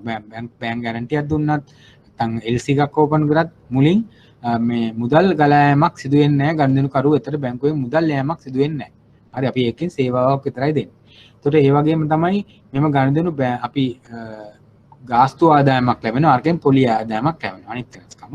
තුන්වෙනි එක තමයි මේක බැංකුවේ ශේෂපත්‍රය ගත්තොත් එහෙම අර පොලි ආදායම ලැබෙන එක තමයි ශේෂපත්‍රය තුල සටහන් වෙන්නේ. ශේෂපත්‍රයෙන් බාහිරව තමයි ගාස්තු ආදායම් ලබන පහසුකම් මේ සටහන් වෙන්නේ. ඒවා අපි අසම්භාව්‍ය වගකීම් යටතේ තමයි ශේෂපත්‍රයේ යටතේ ඔයගොල්ලෝ දන්නවා ශේෂපත්‍රයේ යටතේ අසම්භාව්‍ය වගකීම් යටතේ තමයි ඒක සටහන් කරන්නේ. ඒ කියන්නේ බැංක් ගැරන්ටි. එතකොට ඔය අපි බැංක් බැඳුම් කර, ඒ කියන්නේ ලන්සු බැඳුම් කර, ක්‍රියාකාරී බැඳුම් කර, ඊපස්සේ තව මොනවද? බැංකු තවත් ඔය ඉදිකිරීමේ ක්ෂේත්‍රයේ භාවිත කරන සියලුම බැඳුම් කර සහ අප කර. හරි බැංක් ගැරන්ටි, ණයවර ලිපි, ඒවල පිළිබඳව තියෙන වගකීම සියල්ලම සටහන් වෙන්නේ ශේෂ පත්‍රයෙන් පිටත. හරි. ඔය කරුණු ටික තමයි ඔයගොල්ලෝ ඒ විදිහට සටහන් කරගන්න ඕනේ. ඒ විදිහට ලකුණු 5ක් ගන්න පුළුවන්. බැංකුවකින් ඉදිරිපත් කරනු ලබන තැන්පතු වර්ග 3ක්. ඒවායේ කාලයේ තෙන සහ පිරිවැය වෙනස් වෙන ආකාරය දක්වනවා. දන්නවනේ. තුනක් තමයි. පළවෙනි එක තමයි කරන්ට් account එකක් තියෙන නැත්නම් ජංගම ගිණුමකින් ඉල්ලුම් ගිණුම් ඒ හරහා ගනුදෙනුකරු චෙක් මගින් තමයි ගනුදෙනු කරන්නේ. චෙක් එක පත ආපු ගමන් ගිණුමේ සල්ලි තියෙනවා නම් සල්ලි නිදහස් කරන්න ඕනේ. හරි. එතකොට ඒක තමයි. එතකොට ඉල්ලූම් සැනින් දෙන්න ඕනේ. ඉල්ලුම් ගිණුම් කියන්නේ ඒකයි. නමුත් ඒ සඳහා බැංකුවට පිරිවැයක් නැහැ. මොකද පොලියක් ගෙවන්නේ නැහැ ජංගම ගිණුම් වල ඉතුරු කරන මුදල් වලට. එතකොට ඒකට ඉක්මනින් දෙන්න ඕනේ. ඉල්ලූම් පරිදි දෙන්න ඕනේ. නමුත් පිරිවැයක් නැහැ. තව ඊට පස්සේ ඉතිරින් ගිණුම් ගිණුම් වලට යම්කිසි නාමික පොලි මුදලක් ගෙවනවා. දැන් 2ක වගේ ප්‍රමාණයක් ගෙවනවා. ඒක තමයි පිරිවැය. ඒ වගේම කාලය නැවතත් ගනුදෙනුකරු ඇවිල්ලා යාට යාගේ මුදල් ඉල්ලුවම අපිට දෙන්න වෙනවා. නැත්නම් යාට ඉන්ටර්නෙට් බැංකින් වලින් නම් ඒක ට්‍රාන්ස්ෆර් කරගන්න පුළුවන් ඕනම account එකකට Taman ගන්න කෙනෙක්ට. ඒතකොට එකෙන් අයින් කරගන්න පුළුවන්. ඒතකොට පොඩි කාලයකට තමයි කෙටි කාලයකට තමයි තියෙන්නේ. ඒක බැංකුවට ඉදිරිපත් කිරීමෙන් ඒ සඳහා තමන්ගේ මුදල් ඉවත් කරගන්න පුළුවන් පොඩි පොලියක් ගෙවන්න. ඒ වගේම ෆික්ස් ඩිපොසිට් නම් අපි කාලීන තැන්පතු ඒවා තමන්ට මාස 3 6 මාසෙට දාන්න පුළුවන් 3 6 අවුරුද්ද සහ අවුරුද්දට වැඩි කාලයක් දෙන්න පුළුවන්. ඒකට වැඩි පොලියක් බැංකුව විසින් ගෙවනවා ඒ තීරණය කරන ක්‍රමවේදය අනුව. ඒ වගේම තමයි තමන්ට මුදල් ලබා ගන්නවා නම් ඒකට යම්කිසි දඩ මුදලක් ගෙවන්න වෙනවා. නැත්නම් ඉතිරි කිරීමේ ගිණුමක මුදල තමයි ඒගොල්ලන්ට හම්බෙන්නේ. ඔක තමයි පිරිවැය. පිරිවැය නම් සාපේක්ෂව ගත්තොත් එහෙම කාලීන තැන්පතු වලට වැඩි. එතකොට අපිට තුන්වෙනි එක ශාඛා රහිත බැංකුකරණය යනු කුමක්ද? සාම්ප්‍රදායික බැංකුකරණය බෙදාහැරීමේ මාර්ගයෙන් වෙනස් වන්නේ කෙසේද කියලා අපි සාකච්ඡා. ශාඛා රහිත බැංකුකරණය යනු කුමක්ට ඔක්කොමයි තියෙනවා. අපි සුපර් මාකට් නැත්නම් සුපර් මාකට් එකකින් අපි ඩෙබිට් කාඩ් නැත්නම් හරපත් හරහා කරන ගනුදෙනු, අන්තර්ජාලය කරහා කරන ගනුදෙනු, ඒ වගේම අපේ නීත මහතුරුන් හරහා කරන ඒජන්සි බැංකින්, අපේ බැංකුවේ නිලධාරීන් ගිහිල්ලා එකතු කරන ගනුදෙනු, ගෙවීම් මේ සියල්ලම අයිති වෙනවා ශාඛා රහිත බැංකුකරණයට. ඒ හරදී කරන්නේ තාක්ෂණය මුහුවලා පොස් නැත්නම් විකුණුම් ඵලයක් හරහා තොරතුරු තාක්ෂණය හරහා ගනුදෙනුකරු සහ බැංකුව එකතු කරන ක්‍රමවේදයක් හරහා තමයි මේ ගනුදෙනු ගෙවීම් හෝ ගනුදෙනු කිරීම සිදුවන්නේ. තොර මේක වෙනස් වෙන්නේ මේ සඳහා මානව සම්බන්ධ වීම අඩුයි. ශාඛාවක ඉඳන් ගනුදෙනු කරන්න ඕනේ. ඒගොල්ලන්ගේ මනාපේ පරිදි ගනුදෙනු කරන්න පුළුවන්. පිරිවැය අඩුයි. ඒ වගේ දේවල් වලින් ගොඩාක් වෙනස් වෙනවා මේ කණ්ඩායම. ඒ වගේම තවත් අලුත් ගනුදෙනුකාර කණ්ඩායමක් බැංකුවට එකතු කර ගැනීමේ හැකියාවක් තියෙනවා. ඉතින් මේ කරුණු ඔක්කොම එකට කැටි කරලා ඔයගලන්ට මේකට උත්තරයක් ලියන්න පුළුවන්. ඊට පස්සේ නව තාක්ෂණය රාජ්‍යතුනේ මගින් මූල්‍ය කටයුතුට ප්‍රවේශ වීම දියුණු කිරී ඇති ආකාරය පැහැදිලි කරන්න. අපි කිව්වා වගේම මේ තාක්ෂණ ක්‍රම මගින් ගනුදෙනුකරුවන්ට බැංකුවට එන්නේ නැතුව ගනුදෙනු කිරීමේ හැකියාවක් තියෙනවා. ඒ වගේම බැංකුව වලටත් ලාභදායී නැති වෙන අවස්ථාවලදී යම් කිසි දුර බැහැර තැනක ශාඛාවක් පිටවන්න මේ විකල්ප ක්‍රම ඔස්සේ නැත්නම් නව තාක්ෂණය යොදාගෙන ඕනෑම ක්‍රමයක් යොදාගෙන ගනුදෙනුකරුවෙක් සම්බන්ධ කරගන්න පුළුවන්. ඒ හරහා ගනුදෙනුකරුටත් සේවාවක් සිදු වෙනවා. එයාගේ පිරිවැය අඩු වෙනවා, ප්‍රවාහනයේ පිරිවැය අඩු වෙනවා, ඒ වගේම අවස්තික පිරිවැයක් අඩු වෙනවා. ඒ වගේම බැංකුවටත් සේවක මණ්ඩලයක් රඳවන්න ඕනේ. ඒ වගේම ගොඩනැගිලි ඉදිකිරීම සහ පවත්වාගෙන යාමට අවශ්‍ය කරන පිරිවැයක් දරන්න ඕනේ. ඉතින් ඕක තමයි தත්ත්වය ළමයිනි. එතකොට මෙච්චරයි මට ඔයගලන්ට කියන්න තියෙන්නේ. මම හිතන්නේ අපිට කරන්න පුළුවන් හැම දෙයක්ම මම හිතන්නේ කරා. ඔයගලන්ට මම හිතන්නේ ඔයගලන්ගේ අතේ තමයි දැන් යතුරු තියෙන්නේ. තමන් හොඳට මානසිකලා පාඩම් කරලා මං කියපු උපදෙස් ඉස්සලන් කිව්වේ දැන් කට්ටිය ඉවත් වෙන හින්දා ඉතින් ඒ සියලුම උපදෙස් පිළිපැදලා හොඳට පාඩම් කරලා එකවරෙන්ම පාස් වෙන්න කියන එක තමයි මගේ ඔයගලන්ට කරන්න තියෙන ආයාචනය. මං හිතනවා මට ඔයගලන්ට යමක් කියලා දෙන්න පුළුවන් වුණා කියපු දේවල් හොඳට තේරුණා ඒක පිළිබඳව යම්කිසි ගැටලුවක් තියෙනවා නම් තවත් අපි දීපු නෝට්ස් ටික බලන්න ප්‍රසන්ටේෂන් ඩොකියුමන්ට් ටික බලන්න ඔයගලන්ට තව අමතර වාසියක් තියෙනවා මොකද මේ YouTube එක නැවත සවන් දීමට සහ නැරඹීමට හැකියාවකුත් තියෙනවා ඉතින් මේ සියලුම ක්‍රම යොදාගෙන එකපාරේ විභාගේ පාස් වෙන්න ඒ වගේම ඊළඟ අධ්‍යයනයට ගියාමත් මේ මං කියපු දේවල් ඔක්කොම හොඳට ක්‍රියාත්මක කරලා එකපාරින් විභාග පාස් වෙලා සාර්ථක ජීවිතයක් ගත කරන්න ඔයගොල්ලන්ගේ සියලුම දේවල් සර්ව ප්‍රකාරයෙන්ම ජය ඉෂ්ට වෙන්නත් ජය වේවා කියලා ප්‍රාර්ථනා කරනවා. බොහොම ස්තුතියි අපිත් එක්ක සම්බන්ධ වුණාට. ජය වේවා.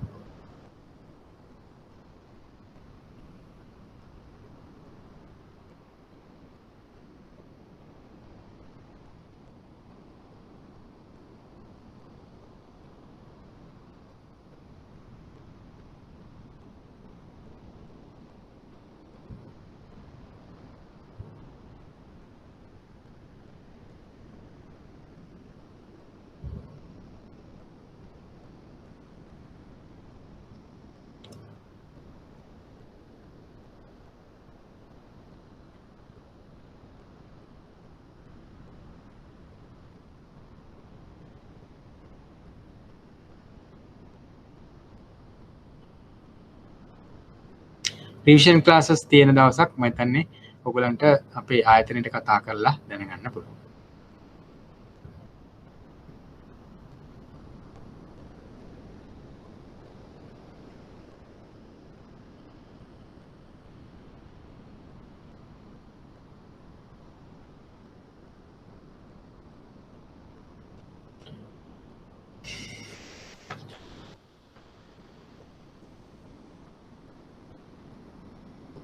පාස් මාර්ක් එක කීයද කියලා අහනවා ලකුණු 45 තමයි මම දැනුවත්. ඔව් 45කට ප්ලෑන් කරන්න එපා. කොයි වෙලාවත් ලකුණු 60කටවත් ප්ලෑන් කරන්න. එතකොට 45ක් ඔයගලන්ට ඔටෝමැටිකලි හම්බ වෙනවා. right? Thank you.